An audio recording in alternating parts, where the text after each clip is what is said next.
The Veltari Empire had ruled the Orion sector for 12,000 years. Their ships were beautiful things of silver and light. Their weapons could turn planets into dust. Their armies numbered in the billions. No species in the known galaxy dared to challenge them, until the Kreth arrived. The Kreth came from the dark space between galaxies. Nobody knew where they had come from or what they wanted. They simply appeared one day at the edge of Veltari space with a fleet of black ships that blocked out the stars. They did not communicate. They did not negotiate. They only destroyed. Admiral Zex then stood on the bridge of his flagship, the Eternal Light, and watched his fleet burn. 300 warships had met the Kreth in the Bolano system. Now only 47 remained, and more were dying every minute. "We cannot hold," his second officer said. Her blue skin had turned pale with fear. "Their weapons cut through our shields like they are not there." Zex then gripped the railing in front of him. His forearms trembled with rage and helplessness. The Veltari had never known defeat. They had conquered 100 worlds. They had crushed every enemy that stood before them. Now they were being slaughtered like animals. "Send the distress signal," Zex then ordered. "Broadcast on all frequencies. Every ally we have. Every species that owes us tribute. Call them all. Admiral, the Council will not approve. The Council sits in their towers on Voltara Prime while we die out here." Zex then shouted, "Send the signal. Call for backup. Anyone who can hear us." The communications officer worked quickly at her station. The distress signal shot out into space at faster than light speeds. It traveled through hyperspace relays and across the vast distances between stars. It reached a dozen allied species. It reached neutral worlds. It reached places the Veltari had never explored. And it reached a small blue planet called Earth. Captain Sarah Chen was drinking coffee in the mess hall of the USS Defiance when the alarm sounded. She set down her cup and walked calmly to the bridge. After 20 years in the United Earth Fleet, she had learned that running only made her tired. "Report," she said as she stepped through the door. Commander Jackson turned from his station. "We picked up something strange, Captain. A signal from outside our solar system. It seems to be a distress call." Chen sat down in her chair and crossed her legs. "Play it." The bridge filled with a strange voice. It spoke in a language Chen had never heard, but the universal translator built into the ship's computer worked quickly. Within seconds, the words became clear. "This is Admiral Zex, then of the Veltari Empire. We are under attack by unknown hostile forces. Our fleet is being destroyed. We request immediate assistance from any species that can hear this message. Please help us. We cannot survive alone." The bridge was silent for a long moment. "Well," Chen said finally, "that's interesting. Captain," Jackson said carefully, "that signal came from over 500 light-years away, and it mentions aliens. Real aliens. I noticed. What do we do?" Chen thought about it. Humanity had suspected for years that they were not alone in the universe. They had built ships that could travel faster than light. They had explored dozens of star systems, but they had never found other intelligent life. Now that life had found them, "Contact Earth Command," Chen ordered. "Send them the signal. Tell them we need orders." The response from Earth came faster than Chen expected. Within 6 hours, she received a message directly from Admiral Morrison, the commander of the entire United Earth Fleet. "Captain Chen, you are ordered to hold your position. A task force is being assembled. We are going to answer that distress call." 3 weeks later, the largest fleet in human history gathered at the edge of the solar system. 200 warships hung in the darkness of space. They ranged from small frigates to massive battleships. At the center of the formation floated the Titan, the flagship of Admiral Morrison himself. Chen stood on the bridge of the Defiance and watched the other ships through her view screen. Her heart beat faster than usual. This was the moment humanity had waited for. First contact with alien life. Of course, that contact would happen in the middle of a war. "All ships. This is Admiral Morrison," the radio crackled. "We have analyzed the distress signal. We have mapped a route to the source. The journey will take approximately 2 days, at maximum hyperspace speed. When we arrive, we may find ourselves in the middle of a battle. We may find nothing but wreckage. We do not know what awaits us." Morrison paused. When he spoke again, his voice was firm, but someone called for help. And humanity does not ignore those in need. "All ships, engage hyperspace drives. Let's go meet our neighbors." The fleet shimmered and vanished into the strange dimension that allowed faster than light travel. Chen watched the stars stretch into lines around her ship. She wondered what they would find on the other side. She also wondered if humanity was ready for this. Admiral Zexthan had stopped counting the dead.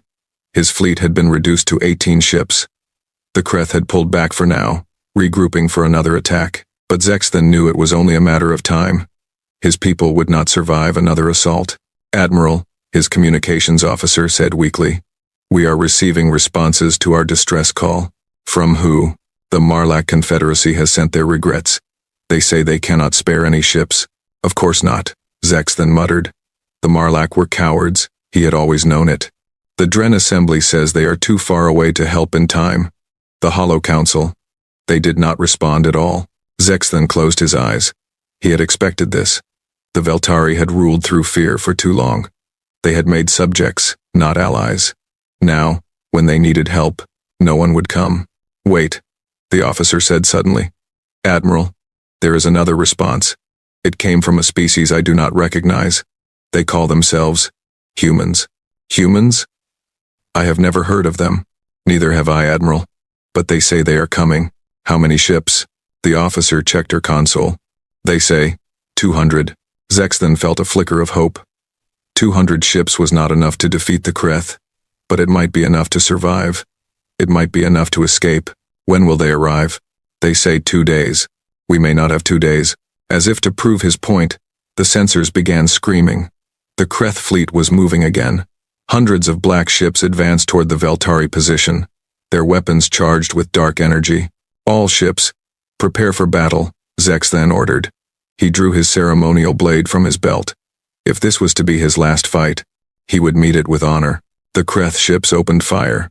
Energy beams sliced through space. Veltari ships exploded. Zexthan watched the Starborn, one of his oldest warships, break apart in a flash of light. And then something impossible happened. Space itself seemed to tear open. 200 points of light appeared in the darkness. Ships emerged from hyperspace in a perfect formation. They were unlike anything Zexthan had ever seen. Their designs were angular and aggressive, all sharp edges and heavy armor. Their hulls were gray and black, decorated with symbols he did not recognize. "This is Admiral Morrison of the United Earth Fleet," a voice announced on all frequencies. "Sorry we're late. Hang on. We're coming in hot." The human ships opened fire. Chen had never seen anything like it. The Kreth ships were massive, easily twice the size of the largest human vessel. Their weapons tore through shields and armor with terrifying ease. They should have been unstoppable. But humans had learned a long time ago that size was not everything. "All batteries. Fire at will," she commanded. The Defiance unleashed a storm of weapons. Railgun slugs traveling at a fraction of the speed of light slammed into the nearest Kreth ship. Missiles armed with nuclear warheads followed close behind. Laser beams cut through the darkness. The Kreth ship shuddered. Then it exploded. Across the battlefield, the same scene repeated. Human ships were smaller, faster, and more maneuverable. They darted between the slow-moving Kreth vessels, striking from angles the enemy could not defend. Weapons that the galaxy had never seen ripped through alien armor.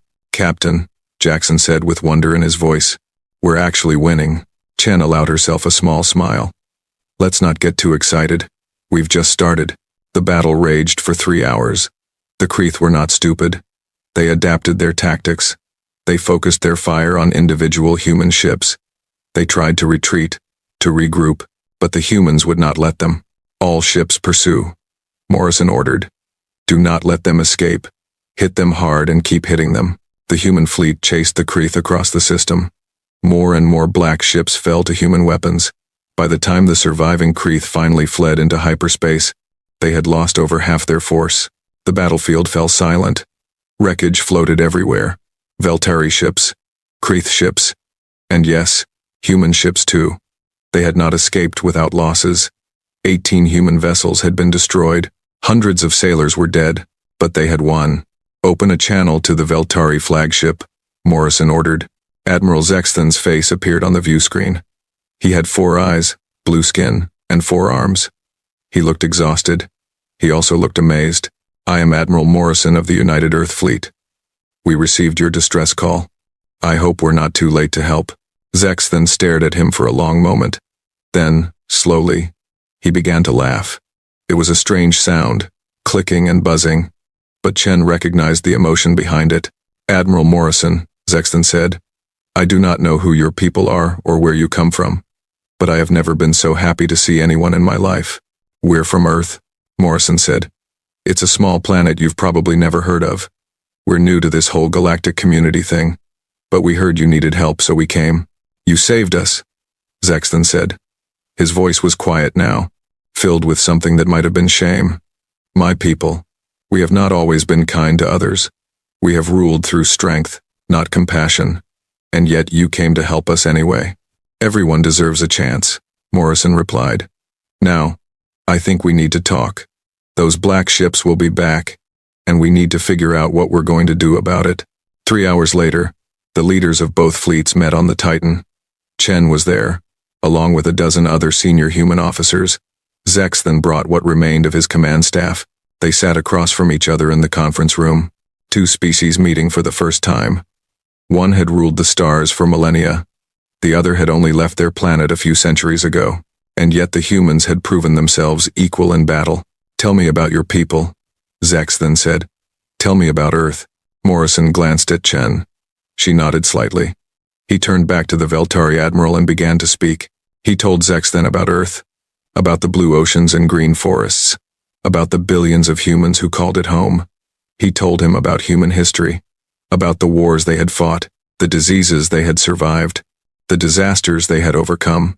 He told him about the atomic bombs and the world wars, about climate change and pollution, about all the times humanity had come close to destroying itself, and he told him about how humans had always found a way to keep going. "We are not a peaceful species," Morrison admitted. "We have hurt each other terribly over the years. We have done terrible things, but we have also done great things. We have learned from our mistakes. We have grown." Zex then listened in silence. When Morrison finished, the alien admiral leaned back in his chair. "You are strange creatures," Zexton said. "In my experience, species that fight among themselves do not survive long enough to reach the stars. And yet here you are." "We're stubborn," Chen said. Zexton looked at her. "I believe that, Captain. I watched your ships today. They fought like nothing I have ever seen. Your weapons, your tactics, your courage. It was impressive. We've had a lot of practice fighting each other," Morrison said dryly. "Turns out that's good preparation for fighting aliens." The Veltari officers shifted uncomfortably. They had ruled the galaxy for so long. They were not used to being impressed by other species. "The Kreth will return," Zexton said. "They do not give up. They will bring more ships, more weapons. What happened today will not stop them. Then we'll fight them again," Morrison said simply. "You would do that? You would risk your people, your ships, for a species you have only just met?"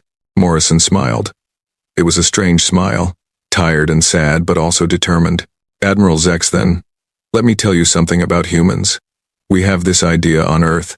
It's called helping your neighbor. When someone is in trouble, you help them. You don't ask what they can do for you. You don't ask if they deserve it. You just help."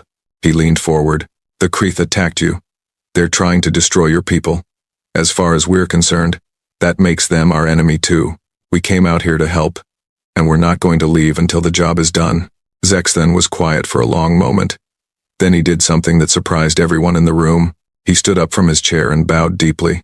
"Admiral Morrison," he said, "the Veltari Empire owes you a debt that we can never repay. You saved our lives today. You showed us courage and honor that we have forgotten. From this moment on, humanity has a friend among the stars." Morrison stood and extended his hand.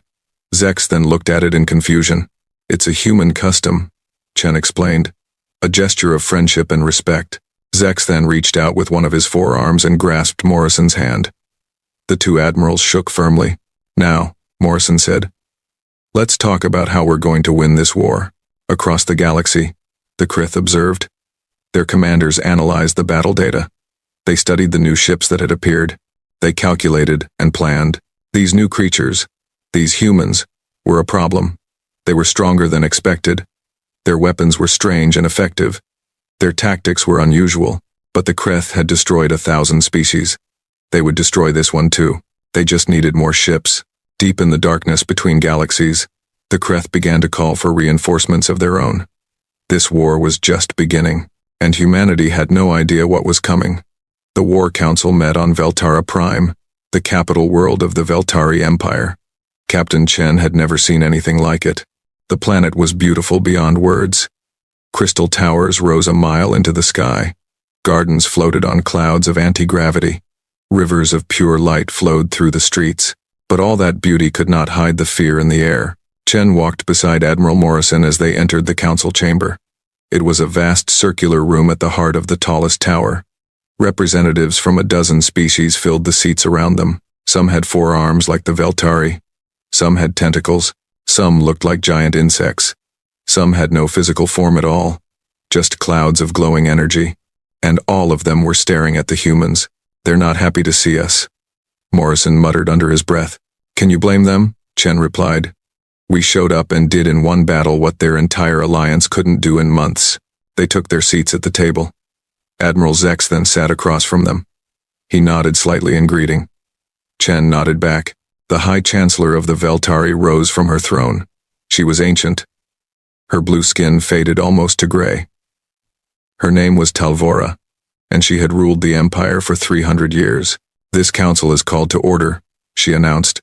"We face the greatest threat in the history of our civilization. The Kreth have destroyed 47 of our worlds.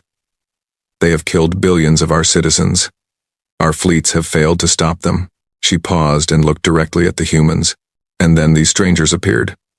These humans. They answered our call for help when no one else would. They fought beside our ships. They drove the Kreth back. Murmurs ran through the chamber. Chen caught words in a dozen languages. Some were confused. Some were suspicious. Some were angry. "I have invited Admiral Morrison to address this council," Talvora continued. "He will explain who his people are and what they propose to do next." Morrison stood. He was a big man, tall and broad-shouldered, with gray hair and sharp eyes. He had fought in 3 wars on Earth before humanity reached the stars. He knew how to handle hostile crowds. "Thank you, High Chancellor," he said. "I'll keep this simple. My people come from a planet called Earth, about 500 light-years from here. We've been exploring space for a few centuries now. We've built colonies on a dozen worlds. We have a military fleet of about 2,000 warships. That caused a stir. 2,000 ships was not a large number by galactic standards.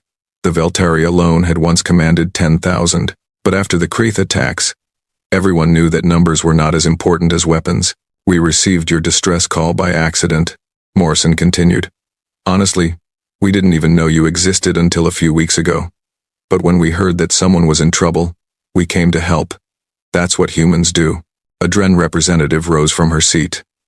The Dren were tall and thin, with silver skin and no visible eyes. They communicated through vibrations in the air. "And what do you want in return?" she asked. "No species helps another without expecting something." "A fair question," Morrison replied. "For now, we want nothing except to stop the Kreth. They attacked our new allies. That makes them our enemies. We'll deal with the political stuff later." "You speak of 2,000 ships," another delegate said.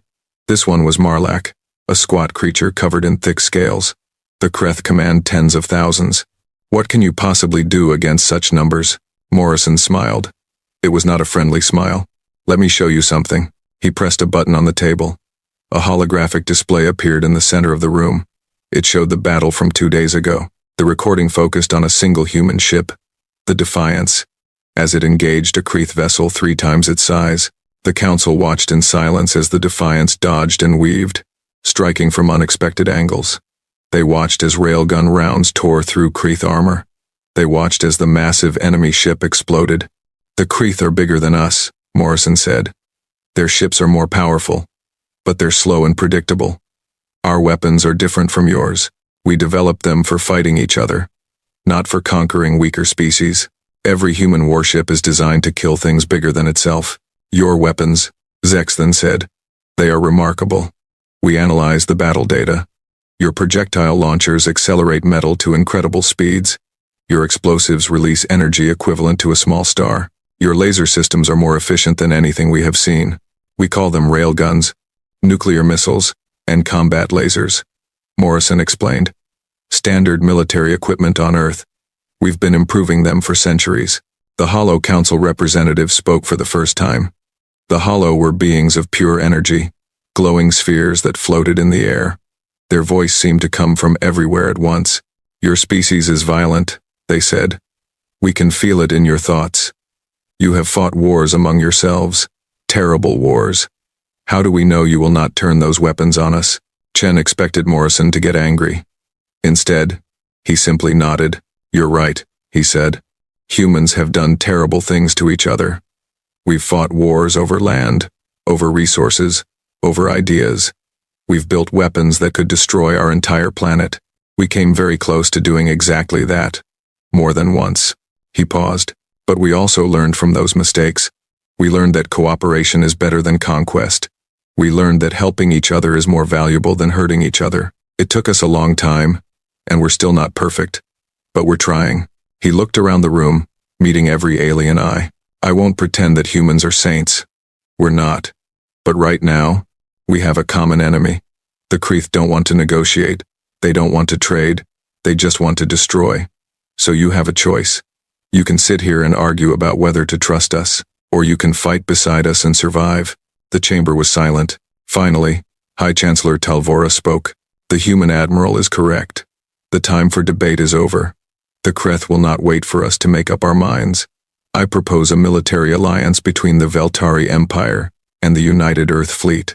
All who agree, speak now." One by one, the representatives voiced their support. Even the suspicious ones, even the scared ones. They all understood the truth. Without the humans, they were dead. "Then it is decided," Talvora announced. "From this day forward, humanity stands with the Galactic Alliance. May the stars guide us to victory." The next few weeks were chaos. Human ships flooded into Veltari space. Engineers from Earth met with alien scientists. Soldiers from different species trained together. Languages were learned. Customs were shared. Mistakes were made and forgiven. Chen found herself spending most of her time with a Veltari officer named Rexal. He was young for his species, only about 100 years old. He was curious about everything human. "Tell me about your world," he asked one evening. They were sitting in the observation deck of the Defiance, watching the stars drift by. "Tell me about Earth," Chen smiled. "What do you want to know?" "Everything. What is it like? What do humans do there?" She thought for a moment. "It's a beautiful place. We have oceans that cover most of the surface, huge forests, mountains that touch the clouds, deserts where nothing lives, and cities, billions of us packed into cities. You live in such close proximity? That must cause conflicts." "All the time," Chen admitted. "But we manage. We have laws. We have governments. We argue a lot. But we usually find ways to work things out." Rexall was quiet for a moment. "The Veltari are not like that. We spread out across our world. Each family claims a territory. We only come together for war or ceremony. Different species, different ways," Chen said. "That's okay. The point is that we both made it to the stars. That's what matters. Your people adapted quickly to space travel," Rexall observed. "Our records show that you only developed faster than light technology 300 years ago. In that time, you have colonized a dozen worlds and built a powerful fleet. Most species take thousands of years to achieve what you did in centuries." Chen shrugged. "We're impatient. You are remarkable," Rexall said. "Do you know how long it took the Veltari to reach our first colony? 2,000 years. You did it in 100. Your species moves faster than any we have ever encountered. Maybe that's because we don't live as long as you. Human lifespan is about 80 to 100 years. We don't have time to waste." Rexall's 4 eyes widened. "So short? How can you accomplish anything in such limited time?" "We work hard. We work fast. And we pass things on to the next generation. Every human builds on what came before. It's like a race that never ends. Each runner passes the baton to the next." She looked out at the stars. "My grandmother was born before humans landed on our moon. My mother saw the first colony ships leave for Mars. I grew up on a starship, traveling between solar systems. In 3 generations, we went from barely reaching space to exploring the galaxy. That's just how humans work." Rexall shook his head in amazement. "Your people are either very blessed or very cursed. Perhaps both. Probably both," Chen agreed. The alliance grew stronger every day. Human engineers taught the Veltari about kinetic weapons and nuclear technology. Veltari scientists shared their knowledge of shield generators and hyperspace navigation. Both sides learned from each other, but the Kreth were not idle. Reports came in from across the galaxy. The black ships had returned to the void between galaxies. They were gathering. More vessels arrived every day, appearing from the dark space beyond the stars. "They're building an armada," Morrison told the War Council.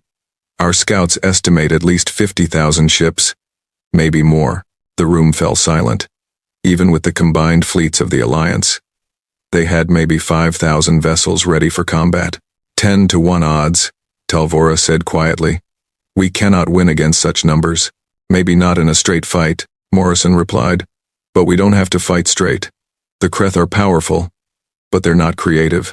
They use the same tactics every time. Mass attacks, overwhelming force, no subtlety." "And you have a better idea?" Morrison nodded. "Humans learned a long time ago that you don't beat a bigger enemy by fighting fair. You beat them by being smarter, faster, and meaner. You hit them where they don't expect it. You take away their advantages. You make them fight on your terms, not theirs." He activated the holographic display. A map of the galaxy appeared, showing the positions of both fleets. "The Kreth staging area is here, in the void. They'll attack through this corridor, hitting these 3 systems first. That's what they did last time, and they'll do it again because it worked." He highlighted a different region of space.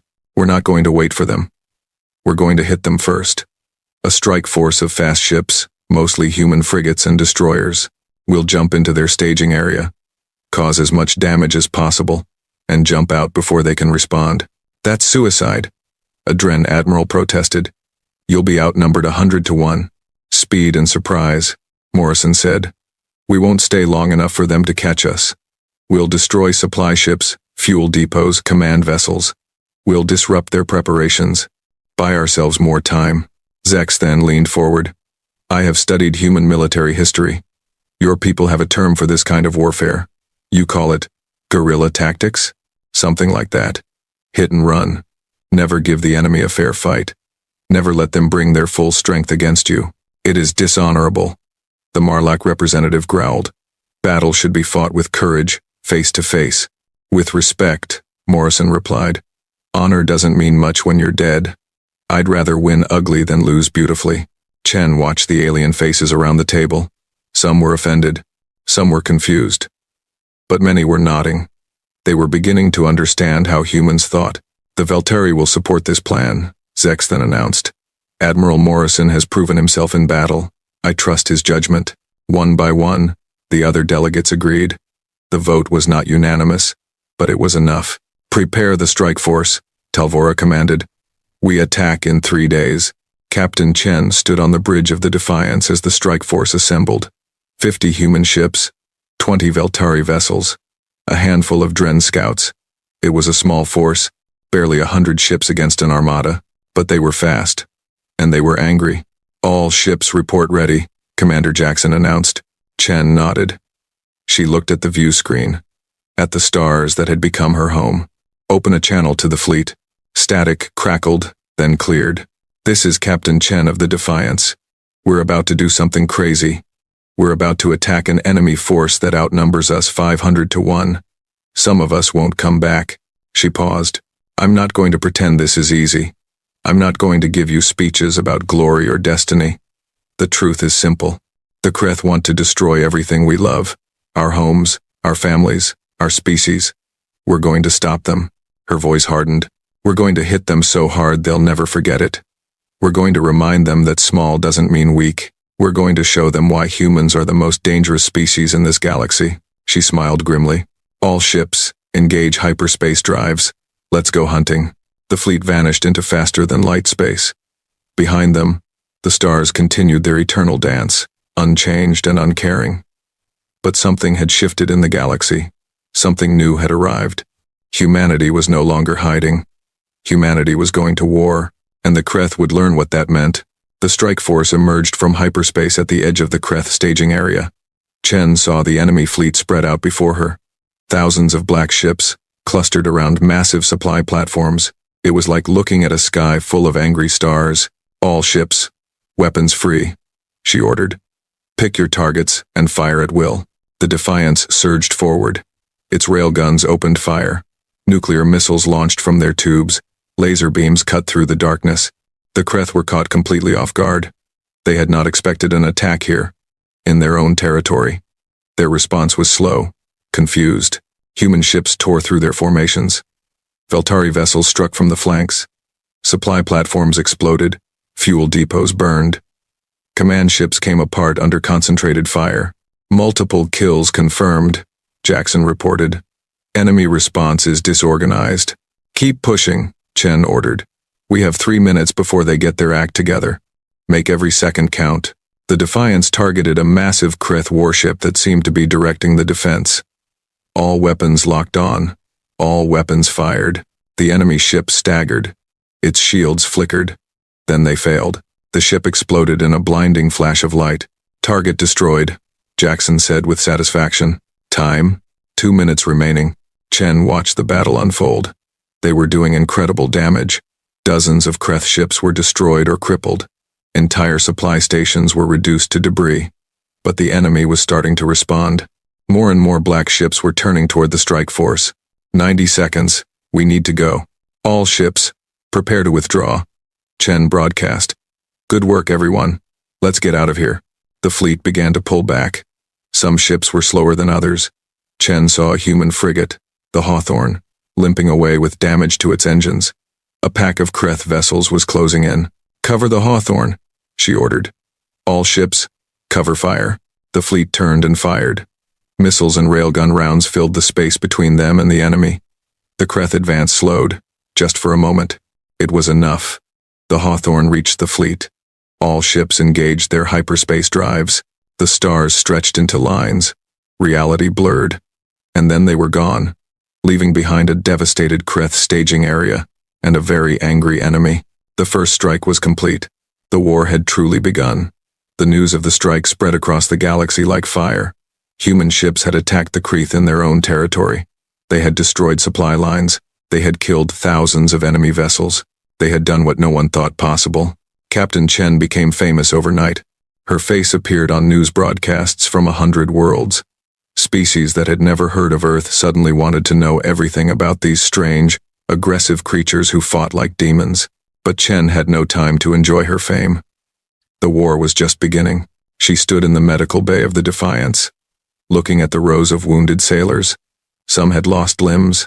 Some had lost eyes. Some would never walk again. The cost of victory was written on their bodies. You did good out there, a voice said behind her. She turned to find Admiral Morrison standing in the doorway. He looked tired. Everyone looked tired these days. We lost 8 ships, Chen said. 243 people, and we destroyed over 400 enemy vessels. We crippled their supply network. We bought ourselves at least a month of time. Is it enough? Morrison was quiet for a moment. I don't know. But it's more than we had before. They walked together through the corridors of the ship. Crew members saluted as they passed. Some whispered words of thanks. Chen felt uncomfortable with the attention. You know what I keep thinking about, she said. That Marlac delegate. The one who called our tactics dishonorable. What about him? He wasn't wrong. What we did out there, the hit-and-run attacks, the dirty fighting, it's not glorious. It's not noble. It's just survival. Morrison stopped walking. He turned to face her with serious eyes. Chen, let me tell you something. I've been a soldier my whole life. I fought in the African War. I fought in the Pacific conflict. I watched friends die in ways I still see in my nightmares. And you know what I learned? He leaned closer. There is no glory in war. There's just winning and losing. The winners get to write the history books and pretend they were heroes. The losers get forgotten.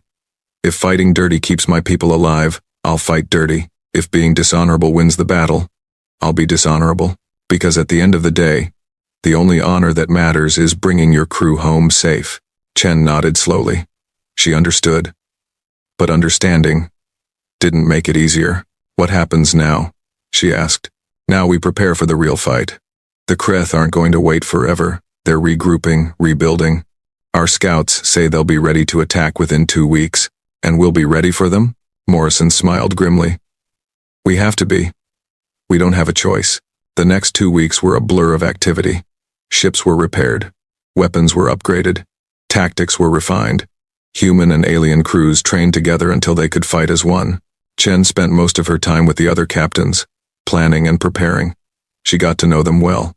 There was Captain Torres of the Lightning, a young woman from Mars with a gift for tactical thinking. There was Commander Ven of the Iron Will, a veteran of 3 colonial wars. There was Admiral Zexthen, who had become a close friend despite their different species. "I do not understand humans," Zexthen admitted one evening. They were sharing a meal in the officers' mess, a strange combination of human and Veltari food. "You are so small. Your lives are so short. And yet you fight as if you have nothing to lose." "Maybe that's exactly why," Chen replied. "We don't have thousands of years to think about things. We have to act now, or we never will. Your species is barely 3 centuries into space travel. You should be timid, careful, afraid of making mistakes. We make plenty of mistakes, but we also learn from them quickly. Humans fail fast and adapt faster. It's how we survived on Earth. It's how we'll survive out here." Zexthen was quiet for a moment. He stirred his food with one of his 4 hands. "Before you came, we Veltari thought ourselves the masters of the galaxy. We had conquered so many. We were so powerful. And then the Kreth appeared, and we discovered that we were nothing." He looked up at Chen. "You have taught us something important, Captain. You have taught us humility. And you have taught us that strength is not the same as size. We've learned from you too," Chen said. "Your technology is amazing. Your history is incredible. Humans have only been in space for a few centuries. You've been traveling the stars for millennia. There's so much we don't know. Perhaps that is why we make good allies," Zexthen said. "We have what you need. You have what we need. Together, we are stronger than either alone." Chen raised her glass. "To the Alliance."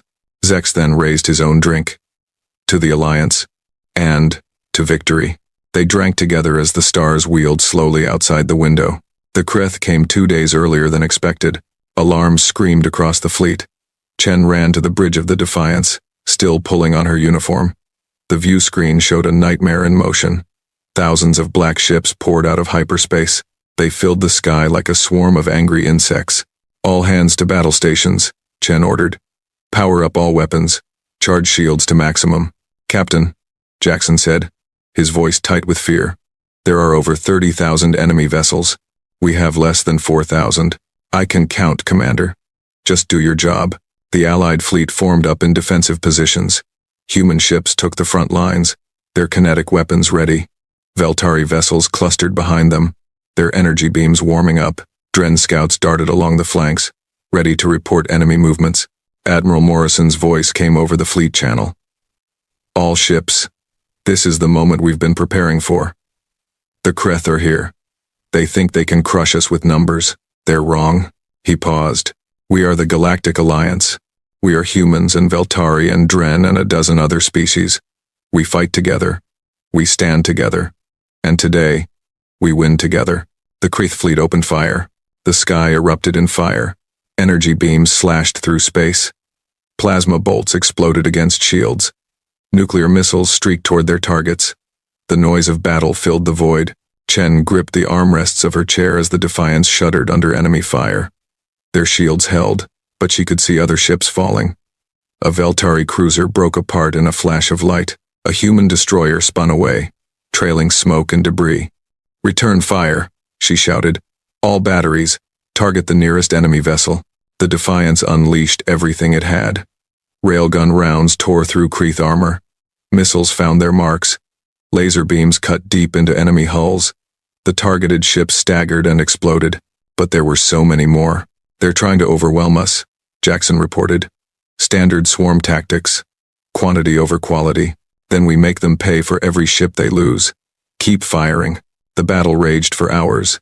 Ships died on both sides. The space between the fleets became a graveyard of wreckage and bodies. Chen lost track of how many times the Defiance nearly took a fatal hit, how many times they almost died, but they kept fighting. "Admiral Morrison has ordered a tactical withdrawal," Jackson announced. "We're pulling back to the secondary defensive line." "Understood. All engines full reverse. Cover the retreat." The Allied fleet began to fall back. It was not a rout, but it was close. Too many ships had been lost. Too many weapons were damaged. They could not hold this position, but the Kreth had paid dearly too. Thousands of their vessels drifted dead in space. Their advance had slowed. They had expected to crush the Alliance in hours. Instead, they were locked in a grinding battle of attrition. "We're hurting them," Chen said. "We're actually hurting them. But they're hurting us more," Jackson replied quietly. He was right. The Alliance could not afford to trade losses like this. They would run out of ships before the Kreth did. Something had to change. That night, the surviving commanders gathered on the Titan for an emergency council. The mood was grim. They had lost over 800 ships. The Kreth had lost 3 times that number, but they had ships to spare. "We cannot continue like this," Admiral Morrison said. His voice was hoarse from shouting orders all day. "We need a new strategy." "What strategy?" a Dren commander asked. "They outnumber us 10 to 1. Even with your weapons we cannot defeat such odds." "There must be something," Zex then insisted. "Some weakness we can exploit." Chen had been thinking about this all day. Something had been nagging at the back of her mind. A pattern she had noticed during the battle. "Their command structure," she said suddenly. Everyone turned to look at her. "What about it?" Morrison asked. "During the battle, I noticed something. When we destroyed certain ships, whole sections of the Kreth fleet became confused. They stopped coordinating. They made mistakes." She activated the holographic display and pulled up battle recordings. "Look here. This large vessel in the center of their formation. When we hit it, the ships around it lost organization for several minutes. The same thing happened here, and here." She highlighted more examples. "The Kreth don't think independently. They rely on command ships to direct them. Take out the commanders, and the whole fleet falls apart." Morrison leaned forward, interested. "How many command ships are there?" "Based on the battle data, I estimate about 50. They're larger than the others, and they stay in the rear of the formation. We haven't been targeting them specifically." 50 ships, Zex then mused. "That is still a difficult target." "Not if we hit them all at once," Chen said. "A coordinated strike. Fast ships only. Jump past the main fleet, hit the command vessels, jump out before anyone can react." "You're talking about flying directly into their formation," Morrison said. "That's suicide." "Maybe. But if it works, it could cripple their entire fleet." The room was silent. Everyone was thinking about the risk, about the lives that would be lost. Finally, Morrison spoke. "It's crazy. It's dangerous. And it might be our only chance." He looked around the table. "Any other ideas?" No one spoke. "Then we plan for Chen's assault. Get me the 50 fastest ships we have. Volunteer crews only. This is a one-way mission for some of us." Chen straightened in her chair. "Admiral, with respect, I should lead the mission. It's my plan." "I know. That's why I'm putting you in command. Don't make me regret it." "I won't, sir." The meeting ended. The commanders scattered to their ships. They had 24 hours to prepare. Chen returned to the Defiance and gathered her crew on the hangar deck. She looked at their faces. Young and old, human and alien. All of them tired. All of them scared. "I'm not going to lie to you," she said. "What we're about to do is dangerous. Some of us won't come back. I'm asking for volunteers only. If you want to transfer to another ship, no one will blame you." She waited. No one moved. "Ma'am," Commander Jackson said, "where else would we go? We're family. We stick together." Chen felt her throat tighten. She nodded. "All right, get some rest. Tomorrow, we make history." The attack force assembled at dawn. 50 ships, the fastest in the fleet. Most were human frigates and destroyers. A few Veltari scouts had volunteered to join them. Even a handful of Dren vessels had come. Chen stood on the bridge of the Defiance and watched the main fleet take up defensive positions. They would engage the Kreth head-on, drawing their attention. While the enemy focused on the main battle, Chen's force would slip behind their lines. "All ships, check in," she ordered. 50 voices responded. 50 captains ready to die for the mission. "Remember the plan," Chen said. "Fast and quiet until we reach the target zone. Then hit them with everything we have. Destroy the command ships and get out. Don't stop for anything." She took a deep breath. "It's been an honor serving with all of you. Let's show these invaders what the Galactic Alliance can do." The main fleet engaged the enemy. Weapons fire filled the sky. Explosions blossomed in the darkness. The Kreth surged forward, pressing their advantage, and 50 small ships slipped past them. invisible in the chaos of battle. Chen watched the Kreeth formation scroll by on her sensors. So many ships, so many weapons. If they were spotted, they were dead. Approaching target zone, Jackson whispered. 90 seconds to contact. Power up weapons. Prepare to fire on my mark. The command ships loomed ahead. They were massive vessels, 10 times the size of the Defiance, heavily armored, bristling with weapons, and completely focused on the main battle. All ships. Select your targets. Fire on my command. Chen counted down in her head. 30 seconds. 20. 10. Now. All weapons, fire. 50 ships opened fire simultaneously. Railgun rounds slammed into command vessels. Nuclear missiles detonated against their hulls. Laser beams cut through their armor. The Kreeth never saw it coming. Command ships exploded one after another. Chen watched the chain reaction ripple through the enemy fleet. Without their commanders, the Kreeth ships began to drift. Their formations broke apart. Their coordinated attacks dissolved into chaos. Multiple targets destroyed, Jackson reported, amazement in his voice. They're falling apart. Don't stop. Keep firing. Hit every command ship you can find. The attack continued for 3 minutes. 3 minutes of pure destruction. 42 command ships were destroyed. The Kreeth fleet dissolved into a disorganized mob. Enemy response. They're turning toward us. All ships withdraw. Jump to hyperspace now. The 50 ships scattered. Some made it. Some didn't. Chen saw the Hawthorne take a direct hit and vanish in a ball of fire. She saw a Veltari scout spin away, disabled. The Defiance shuddered as enemy fire raked its hull. Hyperspace drive, now. The stars stretched. Reality blurred. And then they were gone. The aftermath was chaos. The Kreeth fleet, without its command structure, fell into confusion. The main Allied fleet pressed their advantage, attacking with renewed fury. Thousands of enemy ships were destroyed. Thousands more fled into hyperspace. By the time the battle ended, the Kreeth had lost half their fleet. The survivors retreated to the void between galaxies. Their invasion shattered. The Galactic Alliance had won. Chen returned to the Titan to find a celebration already in progress. Crews from a dozen species cheered and embraced. Enemies who had faced death together were now brothers and sisters in victory. Admiral Morrison found her in the crowd.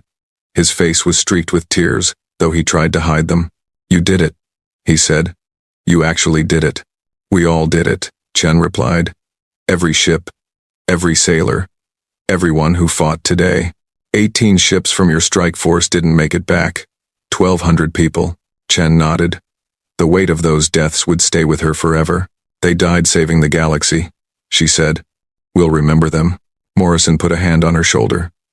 You're getting a promotion for this, and probably a lot of medals. The Alliance wants to honor you. I don't want medals. I just want this war to be over, soon. The Kreeth are broken. They'll need years to recover. Maybe they won't come back at all. Chen looked out the window at the stars. So many lights in the darkness, so many worlds, so many species. And now, humanity was part of it all. What happens now? She asked. Now we rebuild. We strengthen the Alliance. We prepare for whatever comes next. The galaxy knows about humans now. For better or worse, everything has changed. Chen nodded. Everything had changed. And somehow, despite all the death and destruction, that felt right. Humanity had answered a call for help. They had fought beside strangers. They had won against impossible odds, and they were just getting started. 6 months passed after the great victory. The Galactic Alliance grew stronger every day. New species joined, eager to stand with the coalition that had defeated the Kreeth. Trade routes opened. Borders relaxed. For the first time in centuries, the galaxy knew something like peace. Admiral Sarah Chen stood on the observation deck of the Titan and watched the lights of Veltara Prime glitter below. She still was not used to her new rank. She still felt like a simple ship captain, but the Alliance had insisted on honoring her, and now she commanded the combined human fleet. Beautiful, isn't it? Admiral Morrison said, joining her at the window. He had aged in the past months. His hair was completely gray now, his face lined with exhaustion. War had taken its toll on all of them. It is, Chen agreed. Sometimes I forget why we fight. Then I look at something like this, and I remember.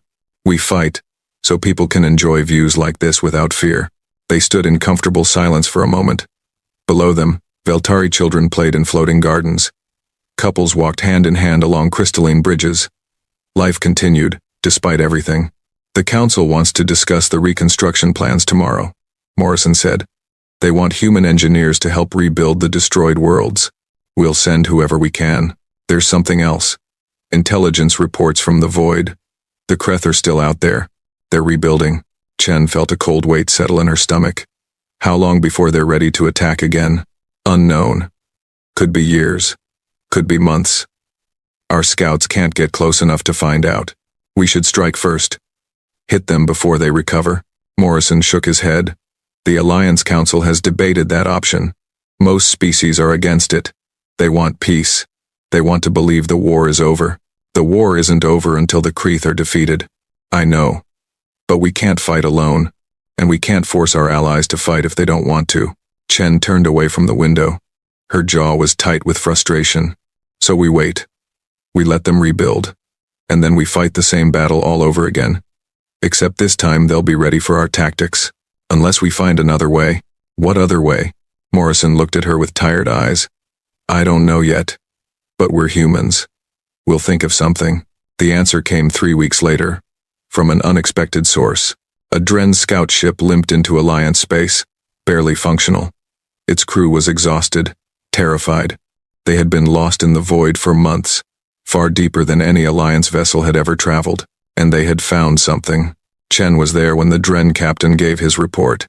His silver skin was dull with fatigue, and his voice trembled as he spoke. We found their homeworld, he said. The Kreth. We found where they come from. The council chamber erupted in shocked murmurs. No one had ever discovered the Kreth origin point. Most assumed they had no single home, that they were nomads drifting between galaxies. Are you certain? High Chancellor Telvora demanded. Certain, Chancellor.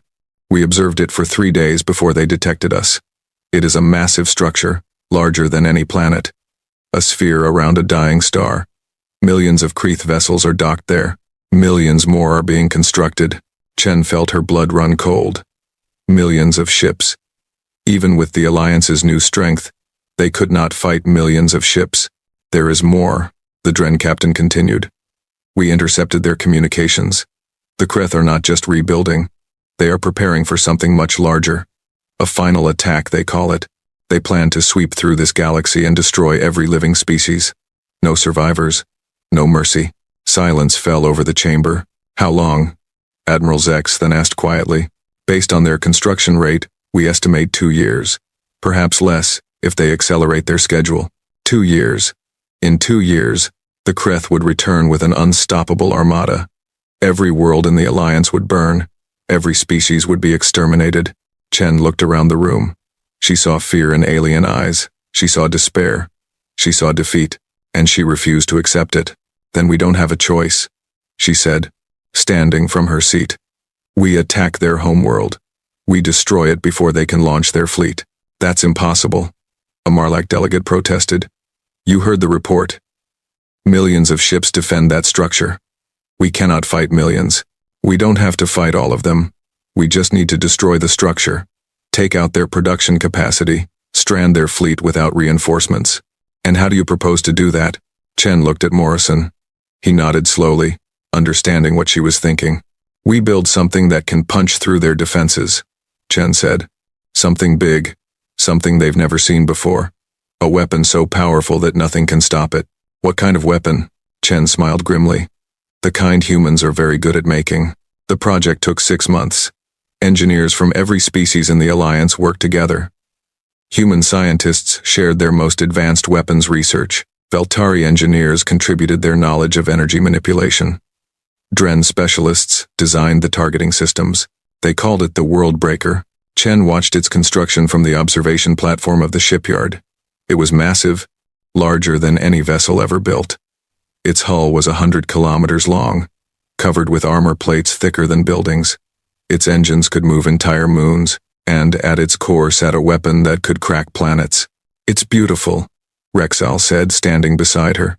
The young Veltari had become one of her closest advisors. And terrible. It's necessary, Chen replied. The Kreth want to destroy everything. We have to hit them first, and hit them hard enough that they can never recover. Do you ever wonder if we're becoming like them? Building weapons of destruction? Planning attacks on their home? Chen was quiet for a moment. She had asked herself the same question many times. The difference is why we fight, she said finally. The Kreth kill because they want to, because they enjoy it. We kill because we have to, because there's no other way to protect the people we love. Is that enough? It has to be. Construction continued. The world breaker took shape piece by piece. Millions of workers labored day and night.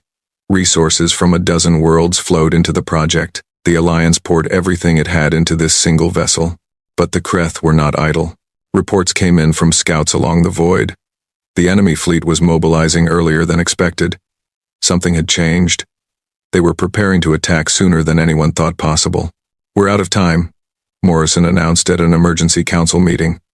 The Kreth will launch their invasion within the month. The world breaker is only 70% complete. Then we complete it faster, Chen said. We're already working around the clock. The engineers are exhausted. The supply lines are strained to breaking point. We push harder. We have no choice. The next 3 weeks were a nightmare. Workers collapsed from exhaustion. Accidents killed dozens.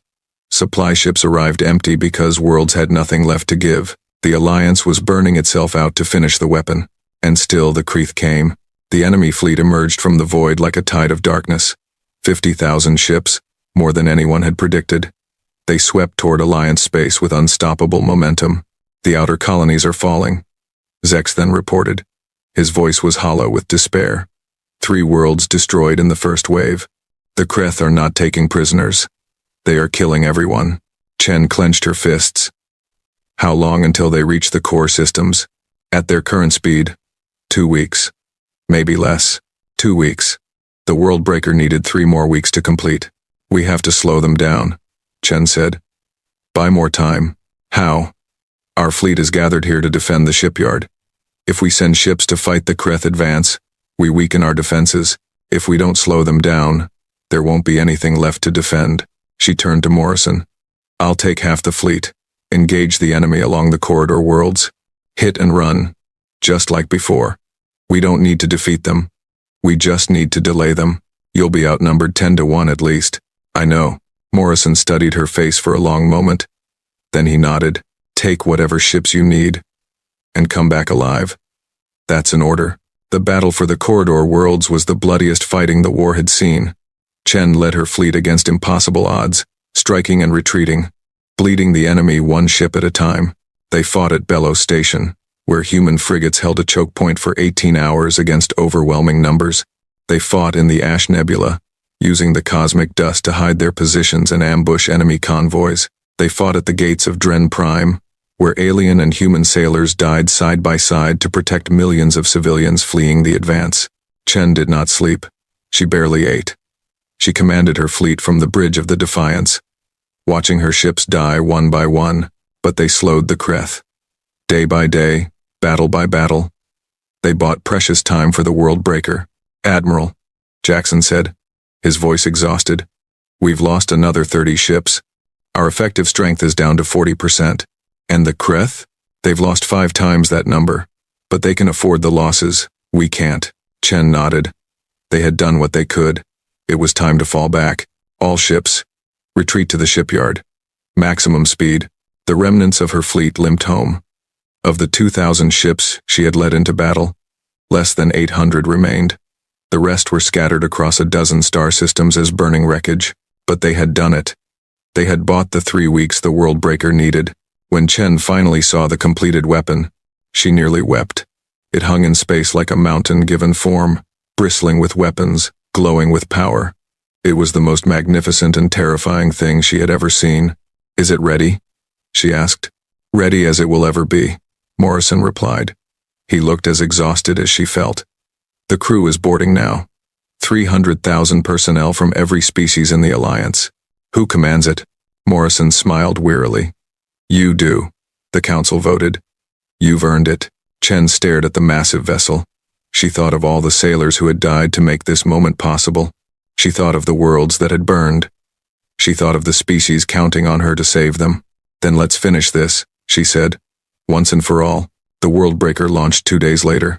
The Allied fleet formed up around it in a massive protective formation. Every ship they had, every weapon they could muster. They traveled through hyperspace for 6 days, deeper into the void than any Alliance vessel had gone before. The stars grew sparse. The darkness grew absolute. They were entering the domain of the Kreth. Chen stood on the bridge of the Worldbreaker and watched the darkness beyond the view screen. Somewhere out there, their enemy waited. Millions of ships, the entire species, everything the Kreth had. Jump complete, the navigation officer announced. We have arrived at the target location. The view screen flickered and resolved into an image that stole Chen's breath. The Kreth homeworld was not a planet. It was a sphere of metal and energy surrounding a dying red star. Its surface was covered with shipyards and factories, weapons, platforms, and docking bays. It was larger than gas giants, larger than anything nature had ever created, and around it swirled the Kreth fleet. Millions of black ships, more than she could count, more than she could imagine. They filled the sky like a swarm of insects. My God, Jackson whispered. All ships, battle stations, Chen ordered. Her voice was steady even though her heart was pounding. This is what we came for. Let's make it count. The Kreth fleet surged toward them. Weapons fire filled the void. Alliance ships exploded. Enemy ships died. The battle became a blur of fire and death. The Worldbreaker pressed forward through the chaos. Its shields absorbed devastating hits. Its weapons carved paths through enemy formations. It was taking damage, terrible damage, but it kept moving. Primary weapon charging, the weapons officer reported. 60%. 70%. All escort ships, protect the weapon. Buy us time. Alliance vessels threw themselves at the Kreth. They died by the hundreds, but they slowed the enemy advance. They gave the Worldbreaker the seconds it needed. 80%. 90%. Primary weapon fully charged. Target the center of the structure. Chen ordered. Fire on my command. The Worldbreaker lined up its shot. The massive weapon at its core glowed with terrible energy. Every system strained to contain the power building inside. Chen looked at the Kreth homeworld. Millions of their species lived on that structure. When she gave the order, they would all die. She thought of the worlds they had destroyed, the billions they had killed, the extinction they planned for every species in the galaxy, and she gave the order. Fire. The weapon released. A beam of pure, destructive energy lanced across space. It struck the Kreth structure at the center point. It burned through metal and machinery, through factories and shipyards, through the layers of protection surrounding the dying star, and then it reached the star itself. The explosion was visible across the galaxy. A dying sun, pushed past its limit, erupted in a final burst of fury. The Kreth structure vaporized. Their fleet, caught in the blast radius, was swept away like dust in a hurricane. Millions of ships, millions of Kreth, gone in a single moment of cosmic fire. Target destroyed, the weapons officer said quietly. The bridge was silent. Everyone stared at the view screen, at the expanding cloud of debris where the enemy homeworld had been. Chen felt no triumph. She felt only a deep, aching emptiness.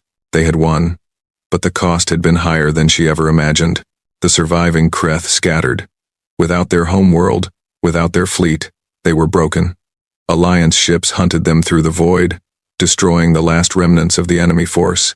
Within a month, the war was over. Chen returned to Veltara Prime a hero. Crowds cheered her name. Statues were raised in her honor. The Alliance declared a day of celebration across every member world, but Chen did not feel like celebrating. She stood alone on a balcony overlooking the capital city. Fireworks exploded in the sky above. Music and laughter drifted up from the streets below. The galaxy was celebrating its survival, and all Chen could think about was how many had died to make this moment possible. Admiral Morrison found her there as the festivities continued. "You should be down there," he said. "They want to thank you." "I don't deserve thanks. I gave the order that killed millions. You gave the order that saved billions. Does one cancel out the other?" Morrison was quiet for a moment. Then he spoke softly. "No, it doesn't. That's the terrible truth of command. You make choices that kill people, and you live with those choices forever. How do you do it? How do you keep going? You remember why you fight. Not for glory, not for victory. For the people you protect, for the futures you preserve, for For the children who will grow up in a galaxy where they never have to fear the Kreth. Chen looked down at the celebrating crowds. She saw Human and Veltari dancing together. She saw Dren and Marlak sharing drinks and laughter. She saw species that had been enemies a year ago now standing as friends. Maybe that was worth it. Maybe the peace they had won justified the blood they had spilled. She wanted to believe that. She needed to believe that. What happens now? She asked. Now we rebuild. We heal. We make sure this never happens again. Morrison put a hand on her shoulder. And we do it together. Human and alien. One alliance. One galaxy. Chen nodded slowly. The war was over. The future was uncertain. But for the first time in a long time, she felt something like hope. Maybe that was enough. 5 years had passed since the destruction of the Kreth homeworld. The galaxy had changed in ways no one could have predicted. Old empires crumbled. New alliances formed. And at the center of it all stood humanity. No longer newcomers to the stars, but leaders of a new age. Admiral Sarah Chen walked through the halls of the Galactic Council building on Veltara Prime. Her footsteps echoed on the polished floors. Delegates from 100 species nodded as she passed. Some bowed, some saluted. All showed respect. It still felt strange to her. Strange to be honored. Strange to be famous. Strange to carry the weight of so many expectations. Admiral Chen, a voice called. She turned to find Rexal hurrying toward her. The Veltari had grown in the years since the war. He was taller now, his forearms thick with muscle. He served as the liaison between the human fleet and the Veltari military. Rexal. What's wrong? Nothing is wrong. The opposite, actually. The council has reached a decision. They want to see you. What decision? Rexal smiled in the strange way Veltari did, his 4 eyes crinkling at the corners. You will see. They walked together to the main council chamber. The room was packed with delegates from every member species. Chen saw humans and Veltari, Dren and Marlak, Hollow and dozens of others. All eyes turned to her as she entered. High Chancellor Talvora rose from her throne. She had aged dramatically in the past 5 years. Her blue skin was pale, her movements slow, but her voice was still strong. Admiral Chen, thank you for coming. Chancellor, I was told there was a decision. Yes, a historic decision. The Council has voted to restructure the Galactic Alliance. We are creating a new position, a unified military command that will oversee the defense of all member worlds. Chen felt a flicker of understanding. And you want a human to lead it. We want you to lead it, Talvora corrected. Not because you are human, because you have proven yourself. You saved us all. You defeated the Kreth. You represent everything the Alliance stands for. The chamber fell silent. Every delegate watched Chen, waiting for her response. She thought about it carefully. This was not just an honor. It was a responsibility beyond anything she had ever imagined. Command of the entire Alliance military. Billions of soldiers. Thousands of ships. The power to shape the future of the galaxy. I'm not sure I'm the right person, she said finally. None of us are ever sure, Talvora replied. That is what makes you qualified. You understand the weight of command. You understand the cost of war. You will use this power wisely. Chen looked around the chamber. She saw hope in alien faces. She saw trust. She saw the future. All right, she said. I'll do it. But I have conditions. Name them. First, the position is temporary. 5 years. Then it goes to someone else. No one should hold this kind of power forever. Second, every major decision requires council approval. I'm a soldier, not a dictator. Third, humans don't get special treatment. We're part of the Alliance, not above it. Talvora nodded approvingly. These are wise conditions. The council accepts. A wave of applause filled the chamber. Delegates rose to their feet, cheering and stamping. Chen stood in the center of it all, feeling the weight of history settle on her shoulders. She had come so far. From a simple ship captain to the military leader of the entire galaxy. It seemed impossible. It seemed like a dream, but it was real. And now she had work to do. The first year of Chen's command was devoted to rebuilding. The war had devastated entire regions of space. Billions had died. Countless worlds lay in ruins. She traveled from system to system, overseeing reconstruction efforts. Human engineers worked beside Veltari architects. Dren doctors treated patients from every species. The Alliance came together in ways it never had before. "You're working yourself to death," Morrison told her one evening. They were sharing dinner on a station orbiting a recovering world. Below them, construction crews rebuilt a city that the Kreth had destroyed. "Someone has to do it. There are other admirals, other commanders. You don't have to carry everything alone." Chen smiled tiredly. "Old habits. When I was captain of the Defiance, I felt responsible for every sailor on my ship. Now I feel responsible for every person in the Alliance. That's billions of people. You can't save them all." "I can try." Morrison shook his head, but he was smiling. "You're the most stubborn person I've ever met, human or otherwise. That's why you promoted me." They laughed together. It was a rare moment of peace in an endless tide of work, but the work continued. Chen established new defensive networks to protect vulnerable worlds. She created training programs that mixed human and alien tactics. She negotiated treaties that brought neutral species into the Alliance. And slowly, the galaxy healed. In the second year of Chen's command, a crisis emerged from an unexpected direction. The Hollow, the energy beings who had always been the most mysterious members of the Alliance, suddenly withdrew from council meetings. Their ambassadors vanished. Their ships stopped responding to communications. "What's happening with them?" Chen demanded. No one knew. The Hollow had always been secretive, rarely sharing information about their culture or technology. Now, they had gone completely silent. Chen decided to investigate personally. She took a small fleet to the Hollow home system, a strange region of space where reality seemed to blur at the edges. What she found there shocked her. The Hollow were dying. Their energy forms were fading, growing dim. Thousands of them drifted in space, barely conscious.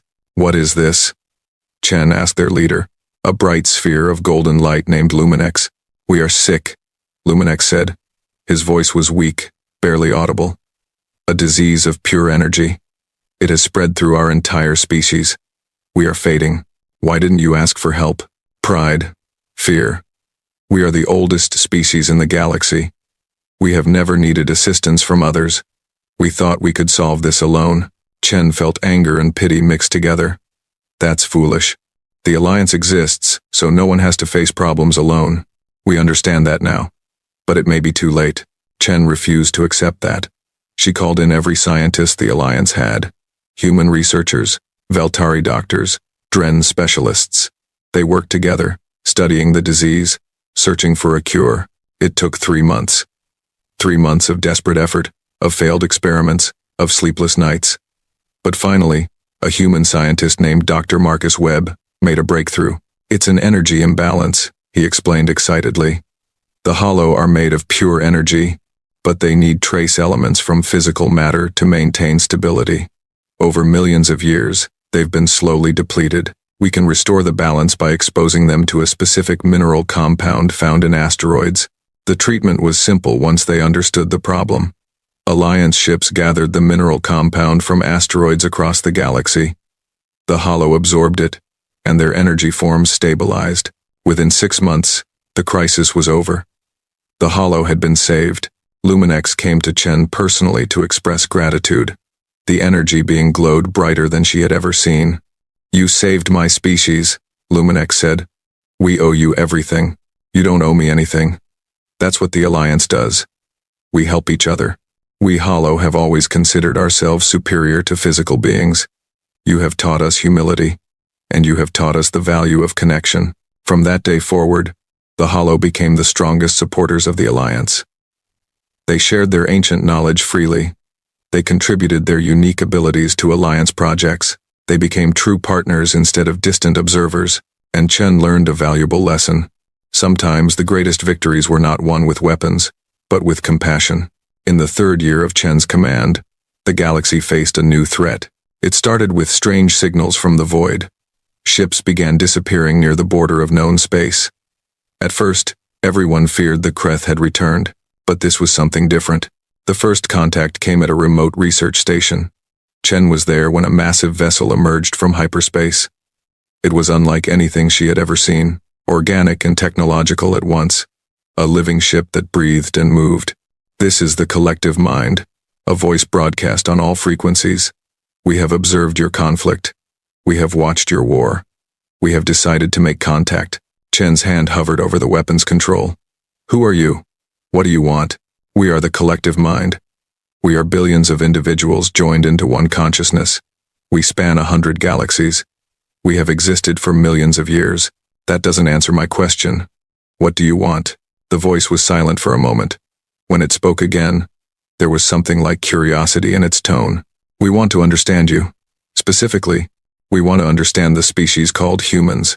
You are unusual. You are fascinating. You have done things that should not be possible. What kind of things? You defeated the Kreth. The Kreth were our creation. We sent them into your galaxy to test the species here, to see if any were worthy of notice. None ever were. Until you. Chen felt cold fury rising in her chest. You created the Kreth?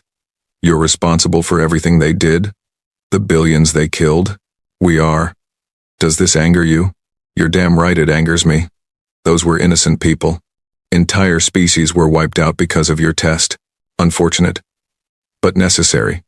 The weak must be removed so the strong can flourish. This is the law of existence. Chen gripped the arms of her chair until her knuckles turned white. She wanted to order an attack. She wanted to destroy this ship and everyone on it. But she knew that would be suicide. If the collective mind truly spanned 100 galaxies, they were unimaginably powerful. The Alliance could not win a war against them, so she did something harder than fighting. She controlled her anger and thought carefully. You say you want to understand humans, she said. Fine. I'll tell you about us.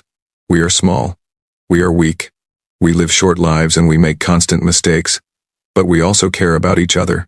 We protect those who cannot protect themselves.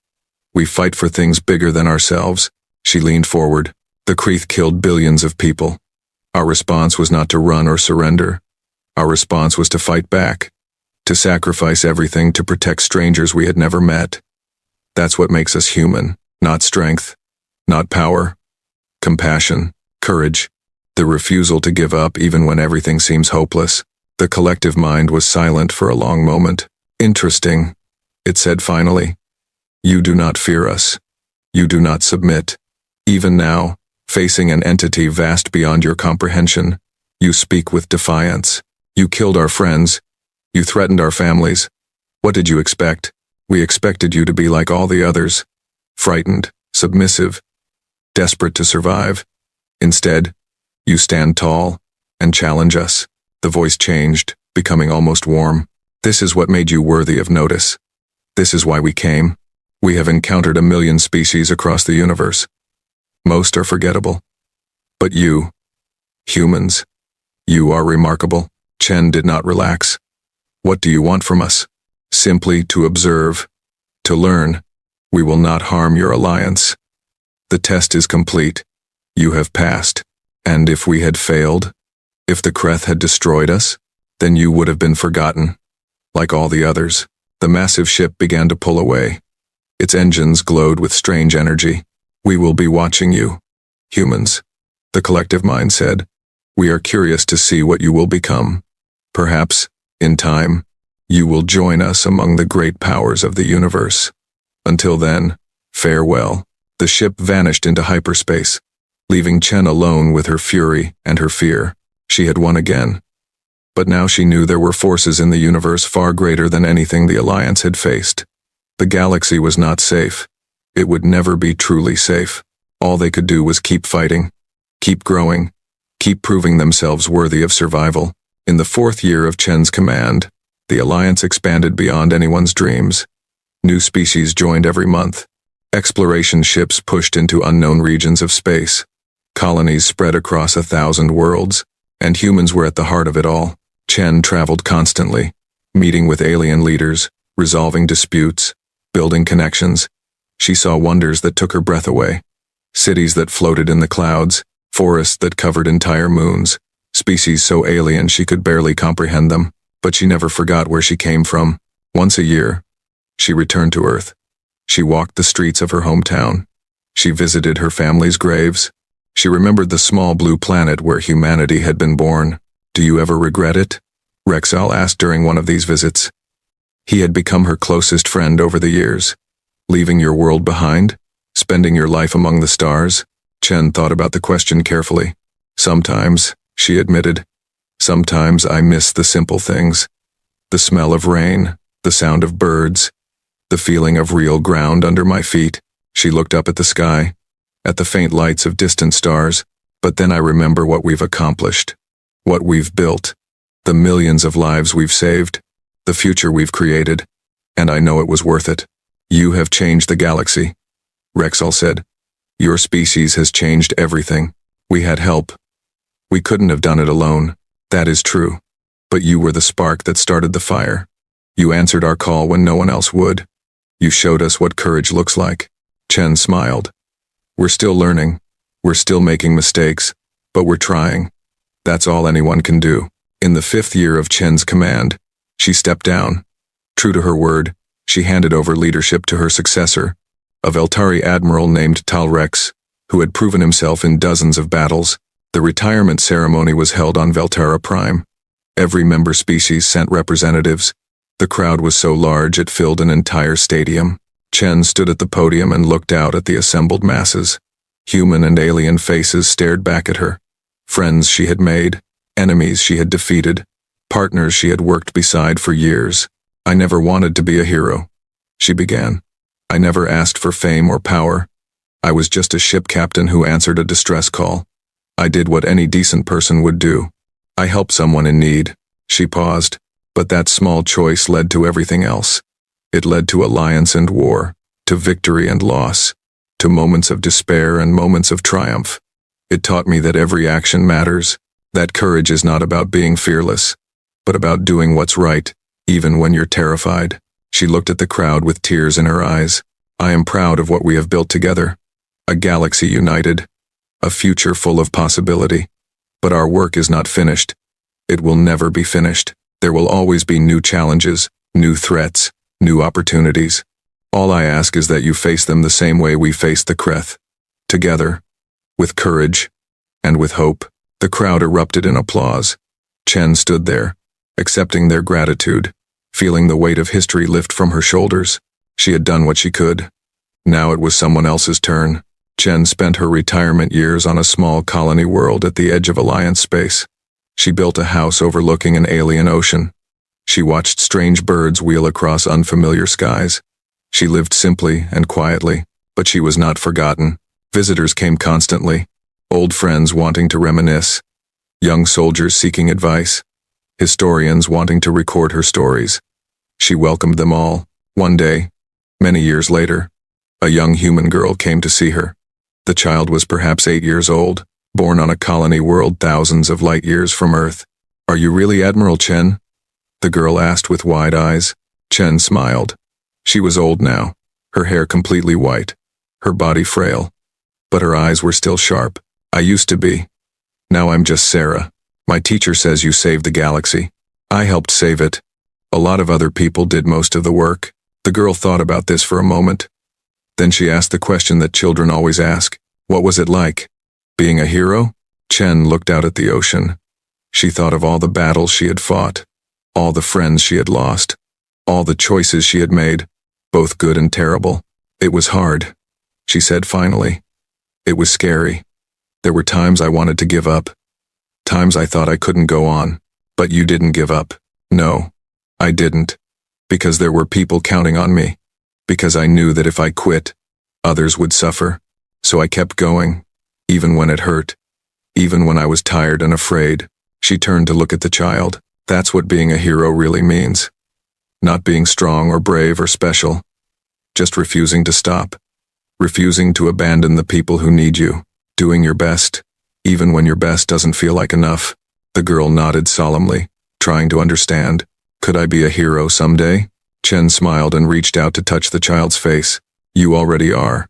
Everyone who tries to make the universe a better place is a hero. You don't need a fleet of ships or a fancy title. You just need a kind heart and the courage to use it. The girl smiled and hugged her. Chen held on tight, feeling the warmth of young life against her old bones. The future was uncertain. There would be more wars, more challenges, more moments of crisis. But looking at this child, Chen felt something she had not felt in a long time. Hope. Humanity had stormed into the galaxy answering a call for help. They had found friends and enemies. They had faced impossible odds and survived. They had proven themselves worthy of the stars, and the adventure was just beginning. Chen closed her eyes and listened to the ocean waves. She thought of all the people she had loved, all the battles she had won, all the lives she had touched. It had been a good life, a meaningful life, and somewhere out there, among the stars, new heroes were rising, new stories were being written. The galaxy kept turning, full of danger and wonder and endless possibility. Humanity had found its place among the stars. They had earned it with blood and sacrifice, with courage and compassion.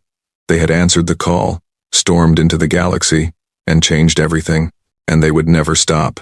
That was the human way, always reaching, always growing, always fighting for a better tomorrow. The end was just another beginning. The blue-green star Uruxi Prime pulsed with unnatural light. Its once steady glow now flickered and surged with dangerous energy. In the orbital command center that circled the dying star, Ambassador Kreltav stared out the viewport with all 4 of his eyes blinking rapidly in distress. "The containment measures have failed," said Science Director Venlura, her voice flat despite the gravity of her words. "Our sun will reach nova phase in less than 1 planetary cycle." Kreltav's skin shifted from deep purple to pale blue, a sign of deep fear among the Uruxi. Around the circular chamber, the 12 members of the High Council showed similar signs of distress. Their tall, slender bodies hunched forward as if already accepting defeat. "We have evacuated 3 million citizens to the outer colonies," said Defense Minister Zinteral. "But the outer worlds cannot support our entire population. The resource calculations are absolute. Even with strict rationing, total social collapse will occur within 6 cycles." Kreltav closed his lower set of eyes, a gesture of deep thought. "Then we must look beyond our system. We must break our oldest law." The council chamber filled with the soft, trilling sound of shock. For 10,000 years, the Uruxi had observed other worlds but never made contact. Their studies had documented hundreds of developing civilizations, but the non-interference directive had always been absolute. "We have no choice," Kreltav said. "Our children will not survive otherwise." After much debate, the council voted. For the first time in their history, the Uruxi would reach out to another species. They would ask for help. "Which civilization should we contact?" asked Venlura. Kreltav brought up a holographic display of a blue planet with swirling white clouds. "This one, the humans of Earth. They are young as a spacefaring race, but they show remarkable adaptability and compassion. They also show violence and division," warned Zinteral. "Yes," said Kreltav. "But they overcome their divisions when faced with great challenges. Our studies show they value saving lives above all else." The council gave reluctant approval. Within hours, the greatest communication array in the Uruxi system powered up, aimed its dishes toward Earth, and sent a desperate message across 17 light-years of space. Alan Fisher yawned as he stared at his monitor in the quiet control room of the Deep Space Communication Array. The Nevada desert outside was dark and still at 3:47 a.m. Alan was halfway through his overnight shift, fighting to stay awake as the massive radio dishes outside silently swept the skies. He took another sip of cold coffee and grimaced. That's when he noticed something odd on monitor 3. A pattern that shouldn't be there. At first he thought it was equipment failure, a glitch in the system. But the pattern repeated with perfect precision. Alan sat up straight, suddenly wide awake.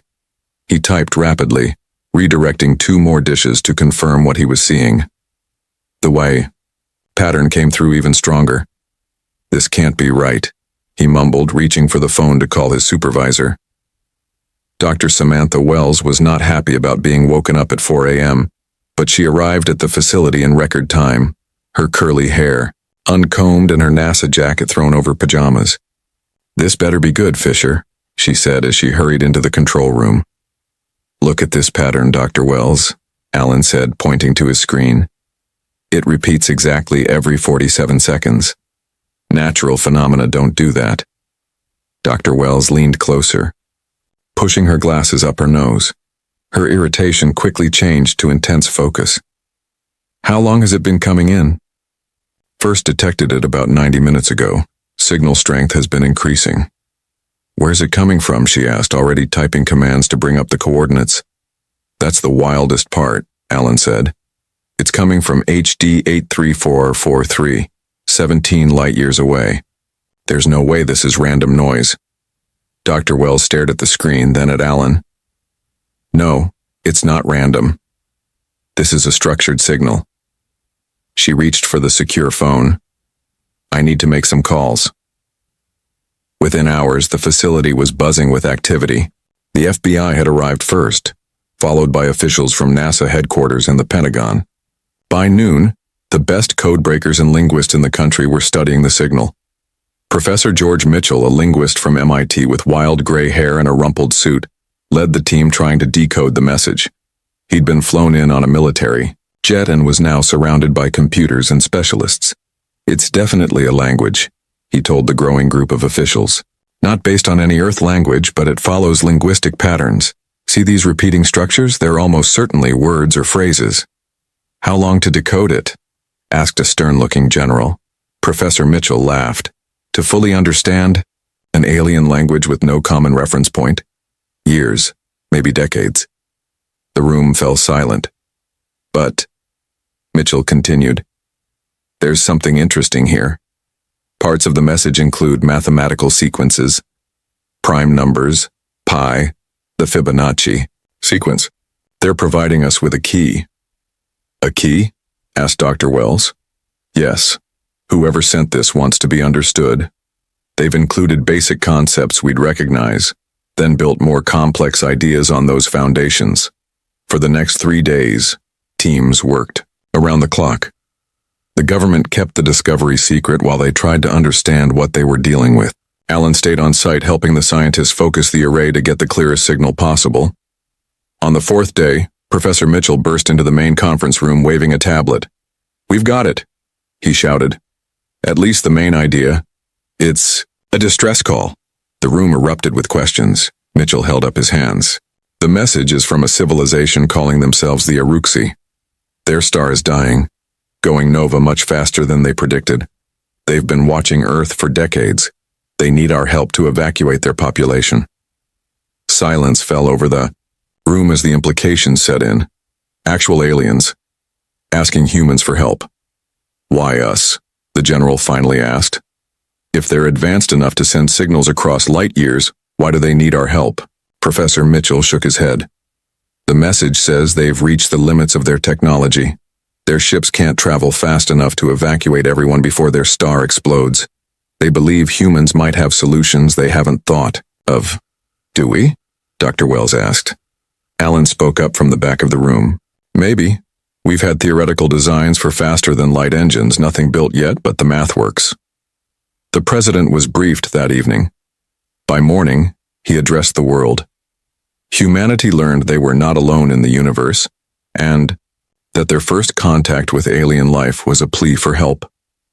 Scientists around the world began sharing data and theories. Religious leaders called for compassion. Most people reacted with shock, then determination. When the United Nations convened an emergency session, the vote was nearly unanimous. Earth would answer the call. A rescue mission would be launched. Humanity would attempt the impossible to save a civilization they had never met. The Aruxi signal continued, providing details about their biology, technology, and the time remaining before disaster.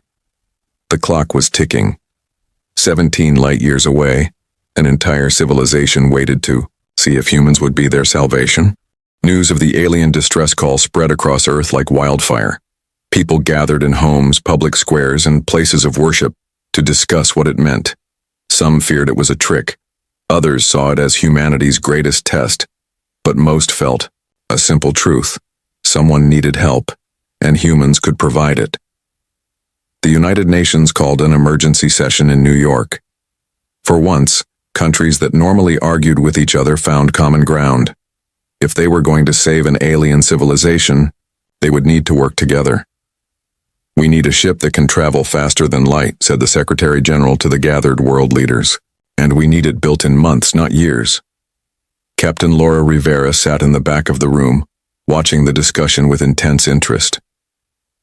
At 45, she had retired from the Navy after 20 years of service commanding submarines. She had not expected to be called back to duty, especially not for something like this. "Captain Rivera," said the U.S. President, spotting her in the crowd. "You've been recommended to lead this mission. Are you willing to take command?" Laura stood up straight. She had always wanted to explore space, but never thought she would get the chance.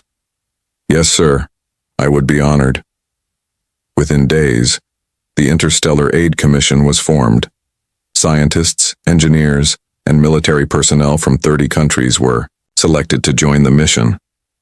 The experimental ship Horizon, originally built to test new propulsion systems, would be converted for the rescue mission.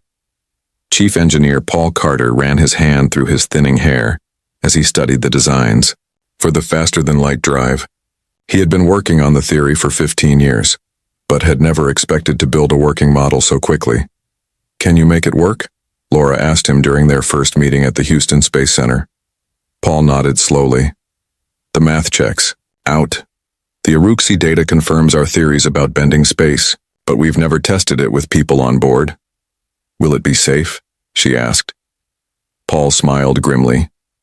"Nothing about this mission will be safe, Captain." As engineers worked on the ship, Dr. Olivia Daniels studied the biological data the Uruxi had sent. The aliens were humanoid but had significant differences. They were taller and thinner than humans, with purple-blue skin that changed color with their emotions. They had 4 eyes and breathed a different mix of gases than humans did. "They can't breathe our air," she explained to Laura. "And we can't breathe theirs. We'll need separate living quarters on the ship and special suits for any face-to-face meetings." Not everyone supported the mission.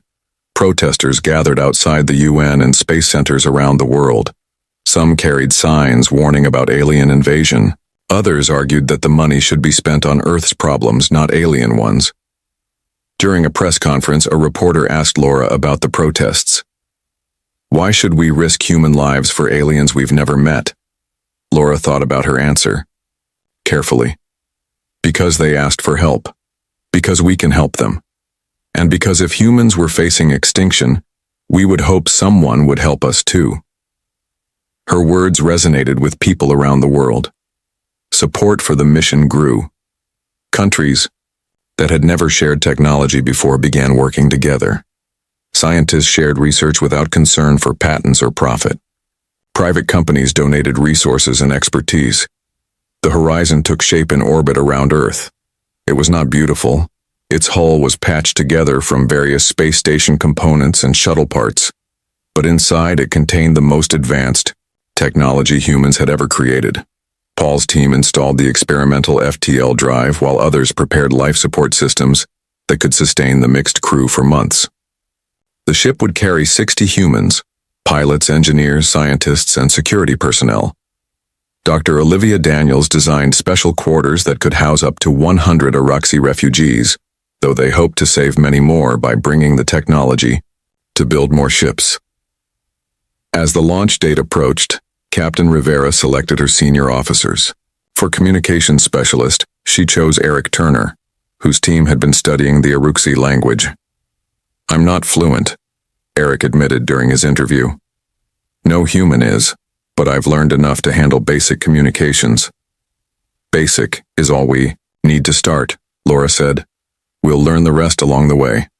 For medical officer, she selected Dr. Richard Powell, who had experience treating people in disaster zones.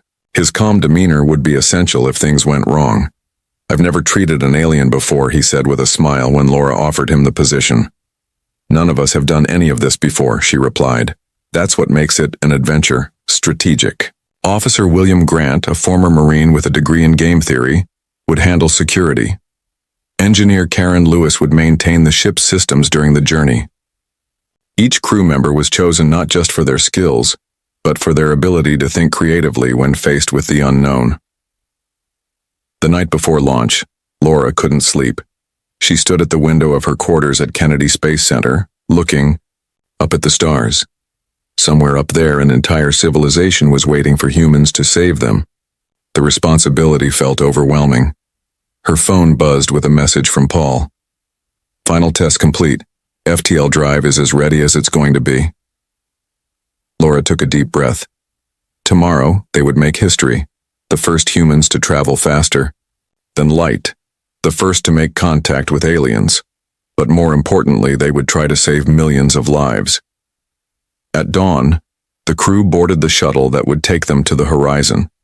Thousands of people had gathered to watch despite the early hour. As Laura walked toward the shuttle, a little girl broke through the barrier and ran up to her. "Are you going to save the aliens?" the girl asked, her eyes wide. Laura knelt down, to the child's level. "We're going to try our very best." The girl handed Laura a small hand-drawn picture of the Earth and a star with a line connecting them. "This is to help you find your way home." Laura carefully folded the drawing and put it in her pocket. "Thank you. I'll keep it with me the whole way."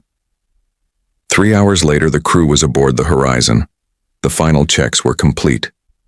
Laura sat in the command chair on the bridge, looking at the monitors showing Earth below them. "All systems go. Captain," Paul reported from engineering. "FTL drive is online." Laura took a deep breath and opened the ship-wide communication channel. "This is Captain Rivera. We are about to embark on the most important journey in human history. Our mission is simple: to save lives. We may be the first humans to meet aliens, but more importantly, we are ambassadors of humanity's compassion. Let's show the universe what humans can do when called upon to help others." She nodded to the pilot. "Take us out, Mr. Baker. Set course for the Uruxi system." The horizon moved away from Earth orbit, its engines glowing blue against the blackness of space. When they reached the calculated distance, Paul activated the FTL drive. For a brief moment, the stars around them seemed to stretch like rubber bands. Then, with a flash that no human had ever seen before, the horizon disappeared from Earth's sky, beginning its journey across 17 light years to answer a desperate call for help. The horizon shuddered as it traveled through space faster than any human-made object before. Inside the ship, the crew held their breath. No one knew exactly what faster-than-light travel would feel like. The theories didn't cover the human experience. "Captain," Laura Rivera gripped her command chair as a strange pressure pushed against her body. Colors seemed to blur at the edges of her vision. Then, as suddenly as it had begun, the feeling stopped.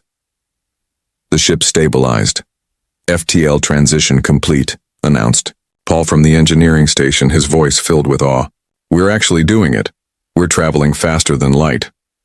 The crew cheered. Humans had achieved what many had thought impossible, but their celebration was short-lived. They had a mission to complete, and lives depended on them. "Status report," Laura ordered, bringing everyone back to focus. "All systems functioning within normal parameters," reported Engineer Karen Lewis. "The drive is stable. Life support systems operating at 98% efficiency," added Dr. Richard Powell. "No adverse health effects detected in the crew." Laura nodded, relieved. "How long until we reach the Uruxi system?" Paul checked his calculations. "At current speed, 3 months. We could push the engines harder, but I wouldn't recommend it. On our first trip." 3 months is fine," Laura said. "That still gives us time to help them evacuate before their sun reaches critical phase." The crew settled into a routine over the following days. They trained for different scenarios they might face when they arrived. They studied the Uruxi language and culture from the data that had been transmitted to Earth. They monitored the ship systems and made small adjustments to keep everything running smoothly. 2 weeks into the journey, communications specialist Eric Turner found something odd in the Uruxi messages. "Captain, could you take a look at this?" he asked, showing Laura his screen. "I've been analyzing all the transmissions we received, and there are inconsistencies." Laura studied the data. "What kind of inconsistencies?" "The Uruxi told us their population is around 3 billion, Eric explained. "But these resource calculations suggest a much larger civilization, and these star charts show settlements on planets they never mentioned." Laura frowned. "Could it be a translation error?" "I don't think so," Eric said. "I've cross-checked it multiple ways. They're definitely hiding something." Laura called a meeting with her senior officers to discuss the discovery. They gathered in the ship's conference room, faces serious as Eric explained what he had found. Why would they lie about how many people need to be saved? Asked Dr. Olivia Daniels. Maybe they thought we wouldn't come if we knew the true scale of the evacuation, suggested Strategic Officer William Grant. Or maybe they're hiding something else entirely, Paul said quietly. Something they don't want us to know. Laura considered all possibilities. For now, we continue the mission as planned, but we increase our alert level. We need to be prepared for anything when we arrive. The journey continued, but with a new sense of caution among the crew. They were flying into the unknown, and now they couldn't be sure they had all the facts. 1 month into their trip, disaster struck. A massive solar flare from a nearby star hit the ship, damaging part of the life support system. Alarms blared throughout the horizon. Oxygen recyclers are failing in sections 3 through 5, Karen reported, her hands flying across her console. The radiation fried the control circuits. Can you fix it? Laura asked. Karen nodded grimly. Yes, but someone needs to go outside and manually replace the damaged components. The automated repair systems can't reach that area. How dangerous is the spacewalk? Laura asked. Very, Karen admitted. That part of the hull is still being hit with radiation from the flare. But if we don't fix it soon, we'll lose 20% of our oxygen production capacity. I'll go, Karen volunteered before anyone else could speak. Laura wanted to argue, but Karen was the most qualified person for the job. Be careful out there, Engineer Lewis. The crew watched anxiously on monitors as Karen, dressed in her spacesuit, exited the airlock. She moved carefully along the hull, tethered to the ship by a safety line. The damaged section glowed faintly from residual radiation. Karen worked methodically, replacing burnt-out circuits and reconnecting power lines. Twice she had to pause as radiation levels spiked. Her suit would protect her for short exposures, but too much would be deadly. After an hour of tense work, Karen's voice came through the comm system. Repairs complete. Oxygen recyclers coming back online now. The crew cheered as Karen made her way back to the airlock, but their problems weren't over yet. 3 days later, Dr. Powell reported to the medical bay with disturbing news. We have 5 crew members showing symptoms of an unknown illness. Fever, dizziness, and a strange rash. Laura frowned. Could it be related to the FTL travel? I don't think so, Powell said. The symptoms appeared too long after transition, and only certain crew members are affected. After extensive tests, Dr. Powell discovered the cause. It's a reaction to a microparticle that was embedded in the Aruxi data transmission. When we displayed certain images on our screens, the particle was released into the air. It seems to affect only people with a specific blood type. Is it dangerous? Laura asked. Not lethal, Powell assured her, but debilitating. Those affected will need bed rest for about a week. Was it an accident? William Grant asked, his security training making him suspicious. Or did the Aruxi plan this?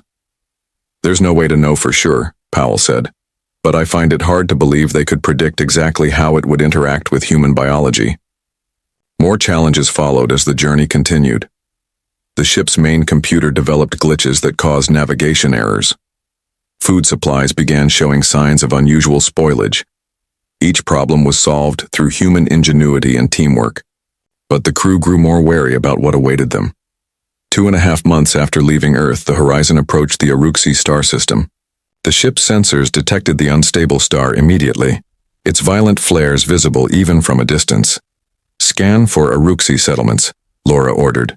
Multiple contacts detected, reported the sensor officer. Structures on 3 planets and 7 moons. Much more extensive than we were told. Laura studied the display showing the Aruxi system. There are artificial structures everywhere. This isn't just one planet in trouble. It's an entire civilization spread across the system. Captain, said William Grant seriously, given what we now know, there's a possibility we're flying into a trap. The Aruxi haven't been completely honest with us. Laura considered their options. They could turn back now, return to Earth with the information they had gathered, or they could continue forward and make contact, potentially putting the crew at risk. She thought about the little girl who had given her the drawing, about the hope on Earth that humans could save another species. She thought about what it meant to be human, to help others, even at risk to yourself. We continue as planned, Laura decided, but we approach with caution, shields at maximum, weapons systems on standby. The horizon moved deeper into the Aruxi system, heading toward the coordinates provided in the distress call. On the main view screen, they could see the unstable star pulsing with dangerous energy. Its violent flares reached out like fiery fingers, already touching the innermost planets. We're being scanned, Eric reported suddenly. Multiple Aruxi ships, detected approaching our position. Open a channel, Laura ordered. Let's introduce ourselves. The view screen flickered, and for the first time, humans looked upon the face of an Aruxi. The alien had 4 large eyes set in a narrow face, skin that shimmered with blue-purple tones, and no visible nose or ears. Greetings, humans of Earth, the Aruxi said in carefully practiced English. I am High Commander Zintoral. On behalf of my people, I welcome you to our system. We have much to discuss, and very little time. The face of High Commander Zintoral filled the main screen of the horizon. The Aruxi leader's 4 eyes blinked in sequence, a gesture the crew had learned meant respect or greeting. Captain Laura Rivera stood straight, aware that this moment would be remembered in human history forever. High Commander, I am Captain Laura Rivera of Earth. We received your distress call and have come to help, she said clearly. Your journey here defies what we thought possible, Zintoral said. We must meet in person. Will you dock with our station? Laura glanced at William Grant, who gave a cautious nod. We accept your invitation, Commander. We'll follow your guidance. For docking procedures. The horizon moved carefully toward a massive space station orbiting the 4th planet in the system. The station was a beautiful structure, with sweeping curves and glass-like sections that caught the light of the unstable star. It's enormous, Paul whispered as they approached. Their technology is far beyond ours, which makes it even stranger that they need our help, William added quietly. A small team prepared to board the Aruxi station. Captain Rivera selected herself, Dr. Olivia Daniels, Communications Specialist Eric Turner, Security Officer John Dawson, and Chief Physicist Dr. Susan Montgomery. They put on special suits designed to protect them in the Aruxi atmosphere while allowing movement and communication. Remember, Laura told her team, we're here as friends, but stay alert. We still don't know why the Aruxi weren't completely honest with us. They passed through a special airlock that adjusted the atmosphere between the 2 ships. When the inner door opened, they saw 3 Aruxi waiting for them. The aliens were much taller than humans, with slender bodies and limbs that seemed to flow with elegant grace. Their skin shifted colors slightly as they moved, flashing patterns of blue and purple. Welcome to Station Prime, said the center Aruxi, bowing slightly. I am High Commander Zintoral. These are Science Director Van Lura and Ambassador Kreltav. Eric. Turner activated his translation device, but Zintoral raised a hand. We have studied your language. There is no need for translation. The Aruxi led the humans through wide hallways filled with beautiful art and strange plants. Other Aruxi they passed stopped to stare at the humans with open curiosity. Some of the younger ones followed at a distance, whispering to each other. Your civilization is incredibly advanced, Laura commented as they walked. Your technology seems far beyond what we have on Earth. In some ways, yes, Zintoral agreed. In others, no. That is why we need your help. Please join us in the council chamber. We have much to explain. The council chamber was a circular room with a large table in the center. Windows looked out on the unstable star, which pulsed with angry red flares. 12 Aruxi council members waited for them, their skin showing patterns that suggested anxiety. Once everyone was seated, Zintoral spoke. We have not been entirely forthcoming with you, Captain Rivera. For this I apologize. Laura nodded, her face neutral. We suspected as much. We're listening now. Zintoral's upper eyes closed briefly. Our civilization is indeed advanced. We have existed for over 10,000 of your years. We have mastered space travel extended our lives, and created great works of art and science. But we have a fundamental limitation, continued Science Director Van Lura. The Uruxi mind cannot think in certain ways. We cannot innovate beyond established patterns. We improve incrementally, but true leaps of imagination are not possible for us. Dr. Montgomery frowned. I don't understand. Your technology clearly shows innovation. What you see is the result of thousands of years of small improvements, explained Ambassador Kreltov. We excel at perfecting what exists. We cannot imagine what has never been. When our sun began to destabilize, Zinteral continued, we calculated that we did not have the capacity to develop new solutions quickly enough. We needed a species that thinks differently than we do. Why humans specifically? Laura asked. Surely there are other intelligent species closer to you. The Uruxi Council members exchanged looks. Their skin rippled with colors that suggested discomfort. There are, Zinteral admitted. We have contacted 3 other civilizations over the past century. What happened? John Dawson asked, his hand moving slightly closer to his sidearm. They came, said Kreltav sadly, but not to help. They came to take our technology, our resources. When they realized we could not fight back, they attempted to conquer rather than assist. Cannot fight back? Laura repeated. You have no weapons? We are incapable of violence, Van Lura explained. It is not a cultural choice but a biological reality. Our neural pathways cannot form the patterns necessary for violent intent. We cannot even conceive of designs for weapons. The humans looked at each other in surprise. A species that could not imagine violence was nearly impossible for them to comprehend. The other species saw this as weakness to exploit, Zinteral said. We barely escaped those encounters. So why trust humans? Laura asked. Our history is full of violence. That is precisely why, Kreltov said, leaning forward. We have studied Earth for centuries. Humans are capable of terrible violence, yes, but you are also capable of extraordinary compassion and sacrifice. You fight fiercely to protect others. You risk your lives to save strangers. We need both qualities, Zintoral added. The imagination to see solutions we cannot, and the will to defend those solutions if necessary. Dr. Montgomery had been examining data on a screen provided to her. She looked up with concern. Your star's deterioration is accelerating. According to these readings, you don't have months left as you told Earth. You have weeks, maybe less. The council room went silent. The Uruxi skin colors faded to pale blue, a sign of fear the humans had learned. We did not wish to cause panic, Zinteral said quietly. And we feared you might consider the situation hopeless if you knew the true timeline. Laura stood up, her face serious. Honesty is essential from this point forward, Commander. We can't help you if we don't know the full situation. Zintoral nodded, all 4 eyes blinking in acceptance. You are right, Captain. The complete truth, then. Our civilization includes over 8 billion individuals spread across this system. Our evacuation ships can only travel at sublight speeds. Even if we loaded every ship to capacity, we could save less than 1% of our population before the star goes nova. Laura took a deep breath. 8 billion people. That's more than Earth's entire population.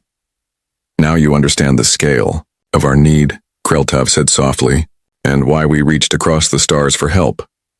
John Dawson stepped forward. I have a question. If you've been watching Earth, you know our history.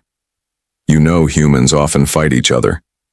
How could you be sure we wouldn't just take advantage of you like the others did? Zinteral's skin rippled with a pattern the humans hadn't seen before. We were not sure. We still are not. But we observed something unique about humans. When faced with great tragedy, natural disasters, accidents, even the aftermath of your wars, humans consistently put aside differences to save lives. It is a quality we have not observed in any other species we have studied. You took a huge risk contacting us, Laura said. Yes, agreed Zinteral. But as your human saying goes, Desperate times call for desperate measures. We believe in humanity's better nature. Laura looked at each member of her team, then back to the Uruxi leader. We will need to examine all your data, all your ships, and all your resources. No more secrets. Then we can determine how to help. Agreed, said Zintoral. But please understand, Captain. We have run every possible scenario using our most advanced computation systems. There is no solution that saves everyone. The best outcome we could calculate still results in billions of deaths. Laura's jaw tightened. We haven't calculated our scenarios yet, Commander. Humans tend to find options where none seem to exist. That's why you called us, isn't it? For the first time, the Uruxi leader's skin showed a flash of bright gold, a color the humans would later learn meant hope. Yes, Captain Rivera, Zintoral said. That is exactly why we called you. For the next 3 days, the crew of the Horizon worked around the clock with their Uruxi counterparts. They reviewed evacuation plans, studied the star's deterioration, and inspected the Uruxi ships. The situation looked grim. The star was collapsing, faster than even the revised estimates had predicted. Captain Laura Rivera called her team together in their temporary quarters on the Uruxi station. Everyone looked tired, with dark circles under their eyes from lack of sleep. We need ideas, Laura said simply. The Uruxi plan will save only millions out of billions. We need to think of something they haven't. Their ships are too slow, said Paul. Even if we shared our FTL technology, they couldn't build enough new ships in time. Dr. Susan Montgomery tapped her tablet thoughtfully. What if we're thinking too small? The Uruxi keep talking about ships, but maybe we should be thinking bigger. What do you mean? Laura asked. Susan pulled up an image of the Uruxi system. See these small moons orbiting the outer planets? Some of them are only a few miles across. What if instead of evacuating people onto ships, we evacuate them onto moons? The room went silent as everyone considered this idea. You want to move? Entire moons? Paul asked finally. Is that even possible? Theoretically, yes, Susan said. The Uruxi have powerful engines they use for moving asteroids. If we combine those with a modified version of our FTL drive, we could create field generators, large enough to move a small moon. The moons could serve as generation ships, added Dr. Olivia Daniels excitedly. They already have mining operations on some of them with subsurface habitats. They could expand those, add life support systems, and sustain millions of people during transit to a new star system. Laura's eyes lit up. This could work. We don't need to build new ships, we use what's already there. When they presented the idea to the Uruxi High Council, the aliens were stunned. Their skin flickered with rapid color changes as they tried to process the concept. We never considered, High Commander Zintoral said slowly. Our minds simply could not imagine moving an entire celestial body. Can your engines be modified for this purpose? Laura asked. Science Director Venlura nodded, her color shifting to bright purple. Yes, they can. But we would need your FTL technology to make it work in time. You'll have it, Laura promised. Every detail we have. The plan took shape, quickly. The Uruxi would evacuate as many people as possible to 3 small moons on the outer edge of their system. Each moon already had some underground facilities that could be expanded rapidly. The 3 moons would be fitted with massive engines and FTL field generators, transforming them into vessels that could carry millions to safety. Engineer Karen. Lewis worked with Uruxi technicians to adapt the human FTL drive to the much larger scale needed. The work was challenging, but the Uruxi were quick learners once shown a new concept. The crystals you use for data storage, Karen said during one work session. Their structure is similar to the field stabilizers in our FTL drive. If we reconfigure them, they could create a shield against stellar radiation. The Uruxi engineer she was speaking to stared at her in amazement. That would buy us additional weeks of safe preparation time. Meanwhile, Dr. Susan Montgomery and her Uruxi counterparts successfully developed a method to place key portions of the population in suspended animation during transit, reducing resource consumption and allowing more people to be saved. Not everything went smoothly. As the star grew more unstable, violent flares caused damage to key facilities. Time was running out faster than anyone had expected.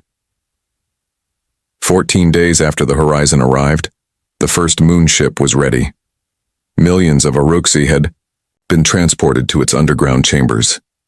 The massive engines hummed with power as the FTL field generators came online. First moonship preparing for departure, reported Karen from her station on the Uruxi Command Center. Everyone watched the monitors as the small moon slowly broke orbit, its surface glowing with energy from the field generators. Then, with a flash of light visible even from the station, it vanished into FTL space, carrying 1/4 of the remaining Uruxi population to safety.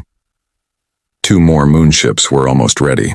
Teams worked frantically to prepare them as the star grew visibly more unstable by the hour. The sky above the Uruxi homeworld had turned an angry red as radiation levels rose. Laura coordinated the evacuation efforts from the main station. The plan was working, but time was their enemy. Sensors indicated that the star had entered its final collapse phase. They had hours, not days, to complete the evacuation. Second moonship ready for departure, Karen reported. Third is at 80% preparation. Suddenly alarms blared throughout the station.